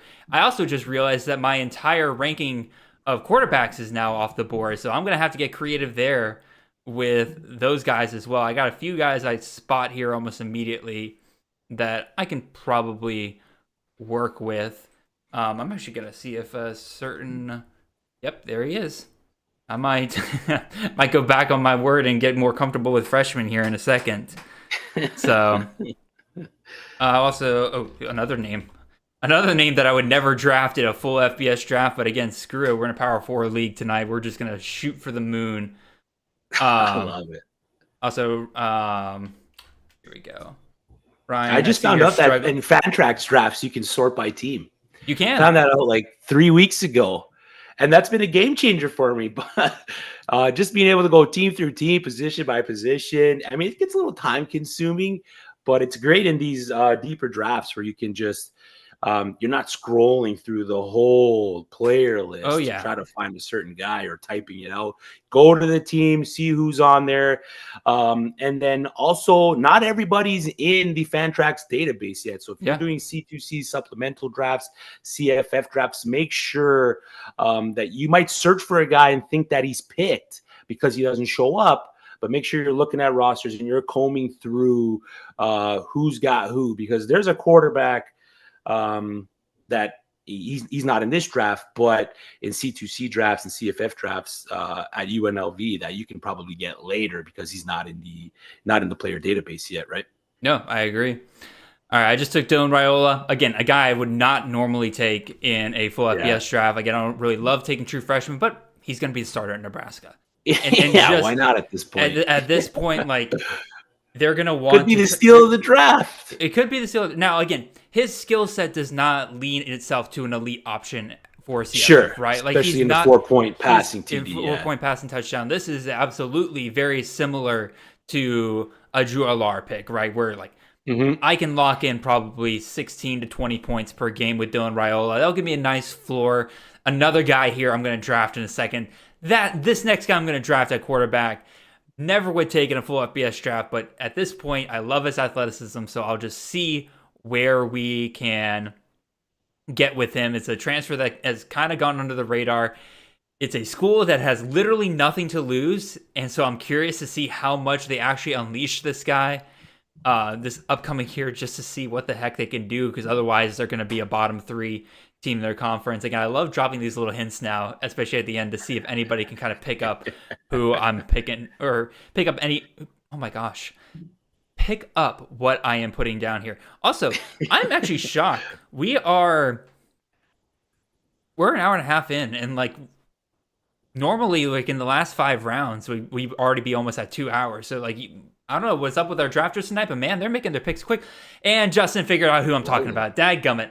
Mike Wright there at Northwestern. Now, granted, again, I should have known Justin Nottingham had his eyes on Northwestern. He did take Cam Porter there 2 rounds before, which, quite frankly, like, right, Cam Porter, pretty awesome pick there at the 23rd round. Like a starting running back at 23rd round of a Power 5 draft. I know we're not big fans of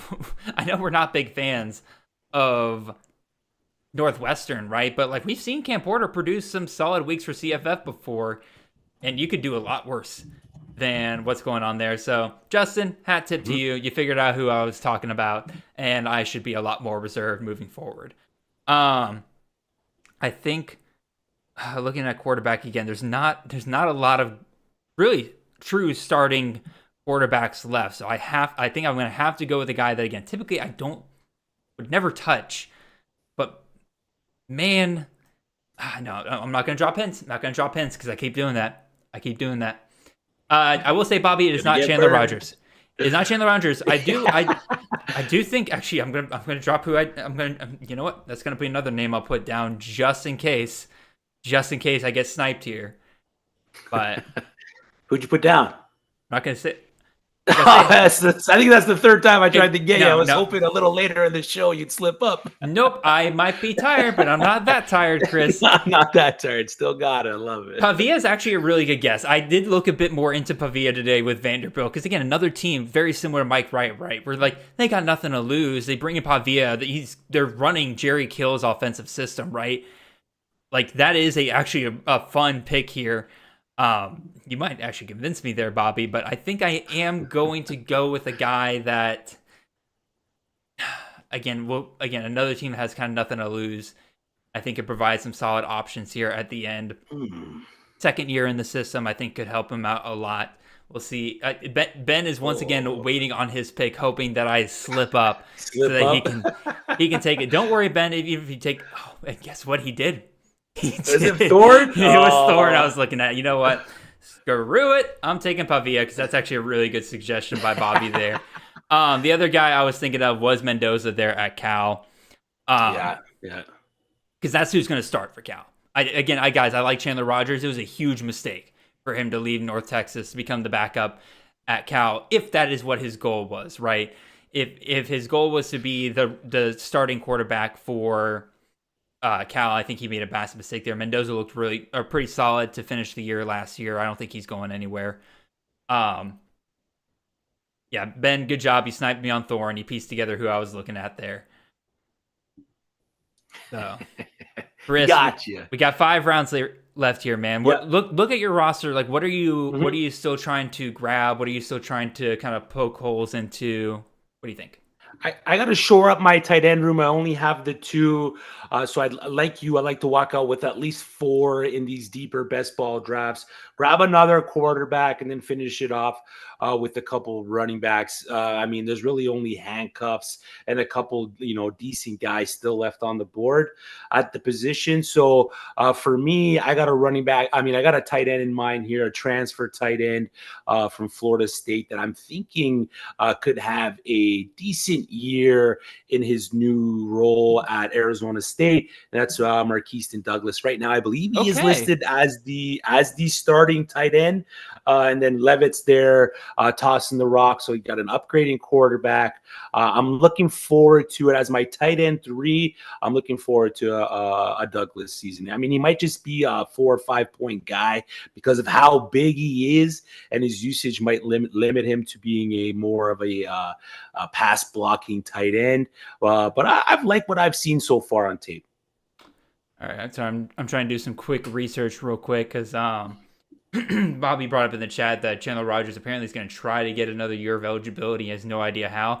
I'm looking at it, and I have no idea how because he has played since 2019. So this should be his last year, right? Because he redshirted in 2019. 2020, he didn't play, so fair. But then his last 3 years, right? Like, he's played. He has, like, he's played in more than 4 games all of those years. Yeah, I know the COVID stuff kind of messed things up, right? Well, I'm looking at the COVID stuff. 2020 is the only year that counts for. George Holani tried to do some weird stuff where basically they said, like, if you didn't play 2020 at all, that should count as like an extra red shirt, so therefore you have another year or something like that. It didn't work. Like, so if you hear anybody talking about how, like, oh, you get 2 extra years out of COVID, that's not true. They've tried that already. Great pick by Buffalo there with Lamonius Craig. I think that's again, Buffalo, in my opinion, doing an excellent job here in this draft right now. I have some guys loaded up here that I'm hoping nobody takes here. Yep, Baylor saying good job, Buff, taking Richard Reese there. Oh, don't worry, Ben. I have my own pick loaded up here. Just because I got to get some revenge on you. I'll take Michael Trigg out of Baylor. This could end up being a big zero. This could end up being a big zero. Every year, Michael Trigg. This is the year, Michael Trigg. This is the year of Michael Trigg, but like, probably not. I'm running it back. Let's go. I love it. Yeah, got to at this point, right? There's another running back. I mean, there's another tight end too that I've eyed. That the season before last year had a decent run at the position, transferred last year, did absolutely nothing, but that has found some heat this season. There's been some good rumblings on this tight end, so I'm hoping that maybe he can kind of get back to that 2022 season where he was able to produce some decent numbers. I am looking at running back right now, and all I can say is Christ. Yeah, exactly. Good Lord, this is bleak. This is bleak. I mean, again, I don't want to do what I'm about to do. But it's slim pickings out there. The options are not there. The options are not there. You're just going to have to take some shots and hope for the best. Yeah. Good Lord. Like, again, I'm looking at guys where you're looking at, like, in the queue left, you're looking at guys with 3 fantasy points per game, and you're just like, it's not great. Oh, I like that Aaron Anderson pick there from Justin Donningham. Very, very good pick. And the Julian Fleming pick from Penn State. Somebody's got to catch the ball from Drew Alar, and maybe we finally. I honestly keep forgetting that Fleming is still in college. So, all right, I'm gonna load up. I'm basically my queue at this point is gonna be loading up on whatever guys are left on my rankings that are still hanging around. So yeah, pretty much, man. It's not good out there. It's not looking great out here right now. Again, it is very much just take your shots. Let me ask you, Chris. You were talking earlier about like just sorting by teams, right? Mm-hmm. Yep. There are going to be teams that you're just more likely to take shots on than others in terms of like, yeah, this is a system I like. We think that we know the top guys, but there's some guys maybe there that I'm going to take shots on. A team that comes to mind here, as Justin just did, is LSU. Right, just taking shots on some of those wide receivers. Is there a specific teams that you're kind of looking at, being like, okay, is there anybody left that I like here? I'm like right now, this late. There's maybe some of these smaller programs that maybe we haven't really attacked that much of yet, or we don't really know too much of what's going on at these schools. So maybe some of these smaller programs, but I mean, like you can't go wrong. Like you said, LSU wide receivers, Iowa tight ends, taking running backs out of prolific programs like Georgia that are gonna, they're gonna run the ball quite a bit. So for me, if I'm looking at programs now to try to pinpoint where I'm gonna be selecting my next set of players. Maybe it's a team like Maryland, but again, it's like you search Maryland. I'm going through the search teams through Maryland, and it's it's slim, man. It's slim. not a lot of great options. I could go Michigan State, Minnesota, North Carolina State, North Carolina. There's a guy I like here from North Carolina, wide receiver wise, just because of how open the room is. JJ Jones could be veteran. A guy that sees a significant role. Yeah, exactly. Jordan Shipp's great. I mean, again, thanks to VP for absolutely wrecking his ADP, because now I have to reach to get him. But if there's a wide receiver at least early that could find himself in a productive role at UNC, I think JJ Jones could be a guy like that. So we know that wide receivers from North Carolina can be productive. We've seen it in the past. No, I think it's an excellent place. It's kind of, like I mentioned earlier, it's a great place to kind of take some shots because, again, so many of these guys are going late. Shipp, I think, might have been the first wide receiver from UNC off the board here, which is just so crazy to me. I believe he was. Because, like, oh, good Lord, I saw, where was he? Nate McCollum came off. Kobe Paysour still there. Like, these are all guys that we were taking shots on last year. Like, what happened? Like, I know that, like, Devontae Walker, once he came in, everybody else was chopped liver. But, Nate McCollum to start the year had some good weeks. Paysour had some good weeks here and there. Like, one of those guys has got to step up for Max Johnson this year. Again, it hasn't been clear from the beat reporters on who that guy is going to be, which probably means that you're going to end up, just having to take shots, or maybe none of those guys end up being the right answer, but we'll see. OT, like the Trayshawn Holden pick, I think that's another fun system to try to take shots on with Oregon, because, again, say Evan Stewart goes down, say Tej Johnson goes down, like, they're still going to pass the ball a ton. They got some good veteran presence at wide receiver there outside of Trayshawn Holden. Obviously, we're kind of hoping a guy like, Dickey. We're hoping a guy like Dickey steps up this year after being a big fat zero last year. But, the veteran presence there is going to help quite a bit for them. So, all right, Chris, you just took, what is that? Jamarius Haynes. Jamarius Haynes. Yeah. I was looking at Ezomume, but I went with Haynes instead. Okay, so you think he'll be the backup there at Clemson? You're not a big believer in Ezomume taking over that RB2 spot? I am. No, I am a big believer in Ezomume, but I went with Jamarius Haynes because I was a big believer in Jamarius Haynes last season. Whether or not that's a good thing or a bad thing, but it's Phil Maffa, and then it's everybody else. If there's a guy like, I'm trying to just pinpoint guys that I think could have a role early if the main guy goes down. And because Jamarius Haynes has been in the system for now a year, I think if Maffa does go down with any kind of significant injury, and we don't want to be in the game of kind of predicting injuries, but if Phil Maffa does go down, I think Jamarius Haynes is the next man up right away for Clemson. But I would be happy landing Ezomume as well, just because of how good he is. I definitely agree. Ben's already in the chat trying to predict what I'm going with here. And I am taking Dre McCray. I mentioned this earlier with Texas Tech. Like, that's they've been all over you. Well, I know they've been trying their hardest, but I'm taking Dre McCray here. I mentioned it earlier. Again, we know he's going to play in the slot. Again, Micah Hudson's obviously going to be a big problem there, but there's a world where Dre McCray holds on to that top slot position there, and I'll take that shot here in the 29th round. When you get this late in the draft, you have to be able to tell yourself stories like that, right? Like, you got to be able to give yourself the path, because if you're taking guys where you're just like, they'll be the wide receiver 3, they'll be the wide receiver 2, or something like that in a system where wide receiver 2s aren't typically all that great, you're not gonna win. You got to be taking guys that you're telling yourself like, nope. And Dre McCray, the Zach Kitley offense fully returns, that slot position becomes dominant, and McCray is able to hold off Micah Hudson because he's been there for 2 years, and he's going to become a CFF force. Ben is saying that I'm going to take a running back here. I'm actually not.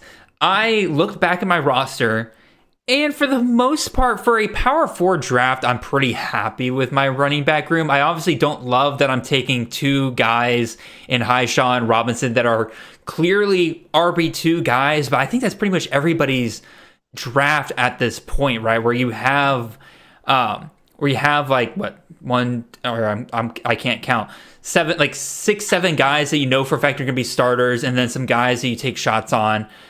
Everybody's dealing with that. So I'm feeling pretty good. I'm actually going to stick with 9 running backs now. I think that I will be hitting one last wide receiver here. And again, it's once again, I'm going to take a shot. It's a guy I believe in. It's a guy that I like coming out of the spring camp here. You guys have heard me talk about him on the show before. He doesn't go in any of these drafts, so I highly doubt you're going to be able to get him here, Ben. If you do, Ben, I will ask you for your Venmo and I'll send you $5 if you actually nail the guy that I am talking about here. Because I don't think I gave enough hints for Ben to take him here. Who is it? I'm not. Yeah, you tried. You tried. I tried one more time. You tried one last time, and I appreciate it. Tried to get Ben that $5. I'm gonna be absolutely livid if Ben is actually able to get the guy here, but I doubt it. I doubt it. This is gonna be the funniest thing ever if he actually does. I will get up and leave this room and just time out on the pick. Ben's waiting. He's got 20 seconds. He's waiting for me to slip up here. Waiting for the clues. You want to give us a defensive line coach name? What? Drop us some more hints, Jared. Nah. Tommy, we are actually going to have some time for some draft grades. Again, great pick, Ben. That's we were just talking about him today in our CFF Slack over at Campus of Canton about Keanu Hill getting that tight end eligibility this year for BYU. Isaac Rex is gone. Like, that could be a really, really good pick. I'm mad that I did not think about it. I'm going to take Tribor Pena. This is a guy that I don't think anybody else is really talking about right now, but he got 8-9 targets in the spring game for Syracuse. He is locked in as the starting slot for Syracuse. We know for a fact that Kyle McCord is pretty trained to look in that direction. And from all the interviews, Kyle McCord has said the top 2 wide receivers he has the most connection with, Yazeed Haynes, who I took early in the draft, and Tribor Pena. Mm-hmm. I have no clue if the wide receiver 1 and 2 for this system are going to be great for CFF. I really don't. But given the fact that one of them was a spring game MVP and the other guy plays in a position that gets a ton of targets just in most systems, what else am I going to do this late in the draft? Like, what else am I going to do? Yeah, Ben, if you didn't hear my praise, man, I love the Keanu Hill pick. There, and he's not a Tito. He is not a Tito, actually. They are moving him to tight end. Strictly tight end. Like that. Jacob, I tried to answer you in the chat earlier on the Miller Moss versus Drones question. I would take Drones by a good bit. Yeah, I'm going Drones as well. Chris, you're with your last pick here, man. Where are you going? I'm looking for a tight end. I'm having trouble finding one that I like. It's slim pickings out here. So I'm just going team through team, trying to see if maybe there's one guy we missed. And you know what? I'll take a shot on Lake McCree from USC. Deuce Robinson has pivoted to a full-time wide receiver, yes? Yes, that is the word. So I'll take the starting tight end or the projected starting tight end for a fast-paced offense in USC. Yeah, an offense that should score 40 points a game. Why not take the tight end there? Yeah, sure. Alrighty. Beautiful draft. Yeah, there we go. And Kamari Morales, our Mr. Irrelevant there. We do actually have time here to do drafts. The last couple of weeks, we've kind of broken the 10 o'clock mark, and so we didn't really have time to really look over the draft. So we'll start with our own, Chris, and then I think we're not going to go through everybody's team, but kind of look over the draft board as I'm talking about my team, and I'll do the same when you're talking about your team. Kind of start looking for the draft that, besides your own, that you probably like the most. But Chris, I'll go ahead and throw it over to you, man. Talk about your own team here and how you think you did. Yeah, I think I did okay. I think I have a contender out the gate. I'm going to have to hit the waivers hard at the wide receiver position if a lot of these late guys don't work out. Like if Travis Hunter doesn't work out, if Manjack isn't the guy that I'm expecting him to be at Houston, Tate, Loya, Brown, Benson, all these maybes in some of these offenses that might not work out for me, where I'm going to have to hit the waiver wire pretty hard. Running back, I think I'm okay. Early, I got Allen, Tootin, and ETN, so I think I got a decent running back room out the gate. I should have probably pivoted to a couple more running backs in the top 10 of top 10 rounds in order just to shore up the room, because as Katrin Allen is a nice pick, and then I got Ottaway, Callaway, Augustov, McRae, and Haynes, which are just complete dart throws at the position that late in the draft. So I'm a little wary there. Quarterback wise, I think I got some decent players at the position in Shedeur Sanders, Fafita, depth-wise, Malik Murphy, Klubnik, Galar, again, just guys that are going to give me, and Yarnell, guys that potentially just give me a safe floor if I need guys to cover bye weeks and anything like that. Tight ends, I think I got a pretty decent tight end room. Brining Stool, Oakley, Marquiston Douglas, and Lake McCree. So all four guys that can produce at a decent level at the position. So I think if I had to give myself an honest grade out the gate, I'd go C+, just because of a little harsh on yourself there. Yeah, my toughest critic, Jared, but it's only because of how many question marks I have late in my wide receiver room. I'll go ahead and kind of go through my team here real quick. Again, as I mentioned earlier, probably my biggest mistake is I do think that I don't love my starting three wide receivers. Again, I don't feel comfortable with Kelly. I did take my other shot on Dre McRae there. There's a world where I didn't grab either of the top options at Texas Tech, because again, they could spread the ball around a bit over there. I will say I was harsh on myself for going running back so early in the draft and kind of loading up on a lot of guys early, but man, did it make me feel way better at the end of the draft when I had to take guys like Highshaw and Roderick Robinson, guys I knew were going to be backups, because man, it dried up so much. Again, Ben with a good pick. There were Josh Williams, who could be the starter at LSU, but other than that, like, look at all these guys. Like Richard Reeves might be a starter, but everybody else is like, you're talking about RB2s at this point. Guys are handcuffing, guys are hoping the guy in front of them goes down due to injury.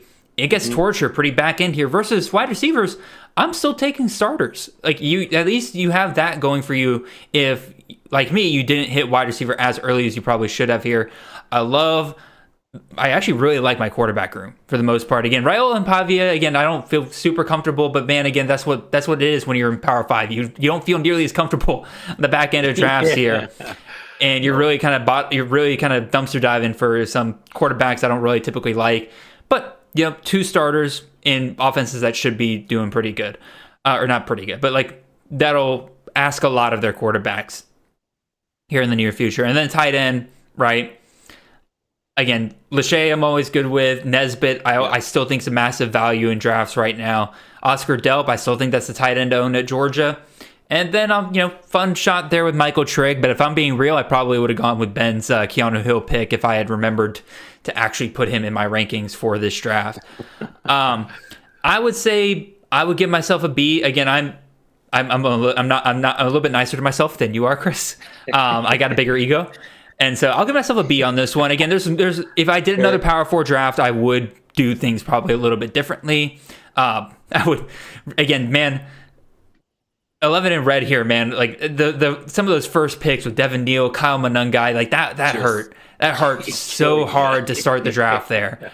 I'll go ahead and do my draft that I think I like the most outside of my own team, which is Buffalo Shoes, man. I like what he's able to do here. Luther Burden, Katie Jefferson, a good start there. And then finding some pretty good value at running back here in the third 4 rounds for a guy that didn't take one in the first 2 rounds. Sawchuk and Trey Onum. 2 guys that, again, if they hit, man, they're awesome. Fagan, same thing. But also, those 3 running back picks could doom him if those guys either are in more committee situations than you expect, or any of them go down, because there is some injury history there with Fagan, right? I like the fact that he was able to grab Jefferson and Cook. That should be an easy 50 points per week there between those 2 guys. And for a guy that, grabbed his first wide receiver early on and then had to wait a bit, Hudson, Henderson, love those 2 picks to round out your wide receiver starting room. I don't like the Wells pick as much. Again, I'm just avoiding Ole Miss wide receivers in general right now because Charlie Weiss just has a long history of spreading the ball around. Yes, Trey Harris had a phenomenal start to last season. Yep. But that is an anomaly. It is not kind of there in history, and you guys know me, I'm a systems guy. So, and now that Antoine Wells comes in, that's just more competition between the two of those guys. I think they'll cannibalize each other. But I really like what Buffalo was able to do with some of these later running backs. Jordan Waters, Devin Mockabee, great picks there in round 10 and 12. Obviously, Dawson Pendergrass pick up in the air. Cedric Alexander, a guy that I like. And then these three guys here, LJ Johnson, Le'Veon Moss, Richard Reese, which kind of balances out that Dawson Pendergrass pick. Pretty good. And I love this trio of wide receivers he was able to grab at the end. Lamonius Craig, Coleman, Law, just taking shots on guys that could produce very, very well here at the end. So I would say that Buffalo Shoes is probably my favorite draft. The one knock I would give on is I don't love all of his later round wide receiver or quarterback options because I'm not a big fan of MJ Morris anymore. Kyle McCord, we saw what happened last year. Just CFF quarterback is not in his name. And then Curtis Rourke, I'm concerned about his transition to the Big Ten there. But otherwise, Buffalo Shoes is probably my favorite draft. What about you, Chris? Who are you looking at, and which draft impressed you the most? Yeah, I mean, I was just going through each of the teams here. There's three or four that really stood out for me between Carp, Kane, Tom, and Lepo. I really like what Kane did, especially early with Hampton, Green, Kiner, and then his wide receiver room, getting A.O. Manor, Fields, and Denzel Boston, another guy that has just risen up ADP there for the Washington Huskies. Caleb Jackson, running back out of LSU, another guy that I think is going to have a great role out of that back room for LSU. Miller Moss. So his QB room is pretty decent with Garrett Green and Miller Moss. If Miller Moss can secure the starting role for the full season, the rest of his quarterbacks are a little tight. Ashton Daniels isn't bad out of Stanford, and he's got Calandria there as well. I like the Legway pick late just in case Mertz gets a little shaky. I mean, Legway we know can move the ball. So even if he gets play late, if Florida's bad and he just gets play late into the season, Legway can turn out to be a league winner this late in the draft. Overall, he's got a decent tight end room with Roush and Loveland for his top two. And then Malik Carr is another guy that can find production at Houston, Lofton at Miami. So all in all, even with Robichaud there, he's got a decent quarterback room. He's got a solid, core of running backs and some high upside wide receivers. The other guy that I was, torn on 1 and 2 was Lepo at the 111. I kind of like what he did there a little bit with his late quarterback picks with Hoover, Sellers, Wegman, Smith, and Rising. No, I agree. Again, Lepo was one of the ones I was considering in terms of praising. Yeah. So you are getting a lot of praise here, Lepo. I like what you're able to do quite a bit there. Man. I dig it. So, alrighty. Again, that pretty much brings us, I think, to the end of the draft. We're right here up against the clock here at 10 o'clock. So, Chris, man, this was awesome. I'm so glad I was able to bring you on, man. Again, we met at the Expo last year. It's about time I got you onto one of these shows. It was absolutely awesome. I'm glad you were willing to take on the challenge of doing a Power 4 only draft here. Again, remind everybody out there in the chat who's listening to this later, maybe, what are you doing for college fantasy? I mean, what are you doing for NFL fantasy? For a lot of the guys who are playing NFL fantasy, obviously in our chat, what do you bring to the table? Yeah, you can find me at FFCrispy on Twitter or X, whatever it goes by these days. Wednesday nights at 9 p.m. on Fourth and Frames with my guy Drew Scott and Rhett Manuel. That's our NFL show. We talk everything dynasty, redraft. We touch everything across NFL fantasy. Monday nights, I'm on the Mocking with the Stars with my guy Gator J, where we run all different kinds of mocks. We're gonna have to get you on there, Jared, and run a CFF mock for the masses. Let's do it. And then absolutely. And then as July rolls in, 1 Foot Down pod on the Fantasy and where that's our college fantasy football show, and that's running a lot of our content out. Me and Mike Haas, my co-host. Very nice. So you like like Chris said, go check out. I got a link to Fantasy and Frames down in the chat below. Also a link to Chris's Twitter, so you can go there. He'll have links to pretty much everywhere that he works for you guys to check out there. In terms of what we got going on here, is obviously at Campus Can with the CFF team here. Again, we're grinding away on the CFF guide. We'll have that out for you. July 7th is our release date for this year. We'll have it to you there at the end of 4th of July weekend. So after you are all stuffed with all your hot dogs and hamburgers and you're all wiped out from your, whatever time you're doing on the lake or at a barbecue or whatever, in the pool, having fun, you can sit down at the end of the week and you can start really grinding out your CFF research for this year. So be on the lookout for that. I guess I'll go ahead and tell you guys what we got lined up for this live draft. Next week, we're bringing on Eric Froton, and you guys know what that means. We're going to be doing a 6-point passing touchdown draft with him on board, and so that's going to be next week's little twist. That is one thing I'm trying to do a little bit this year, is with these drafts, kind of doing a little twist each week, just to kind of give you guys something a little different to think about. That way it's not the exact same content every single week. So next week, 6-point passing touchdowns for you guys with Eric Froton. But until then, all of you in the chat, you guys have been awesome all night. Really appreciate you guys constantly reacting and giving us questions to talk about. Chris, you were absolutely awesome to have on tonight. Sorry I'm keeping you up here so late. But until next time, y'all, really appreciate each and every one of you, and we'll see you guys back here live next week. Until then, y'all have a wonderful and blessed week. See y'all.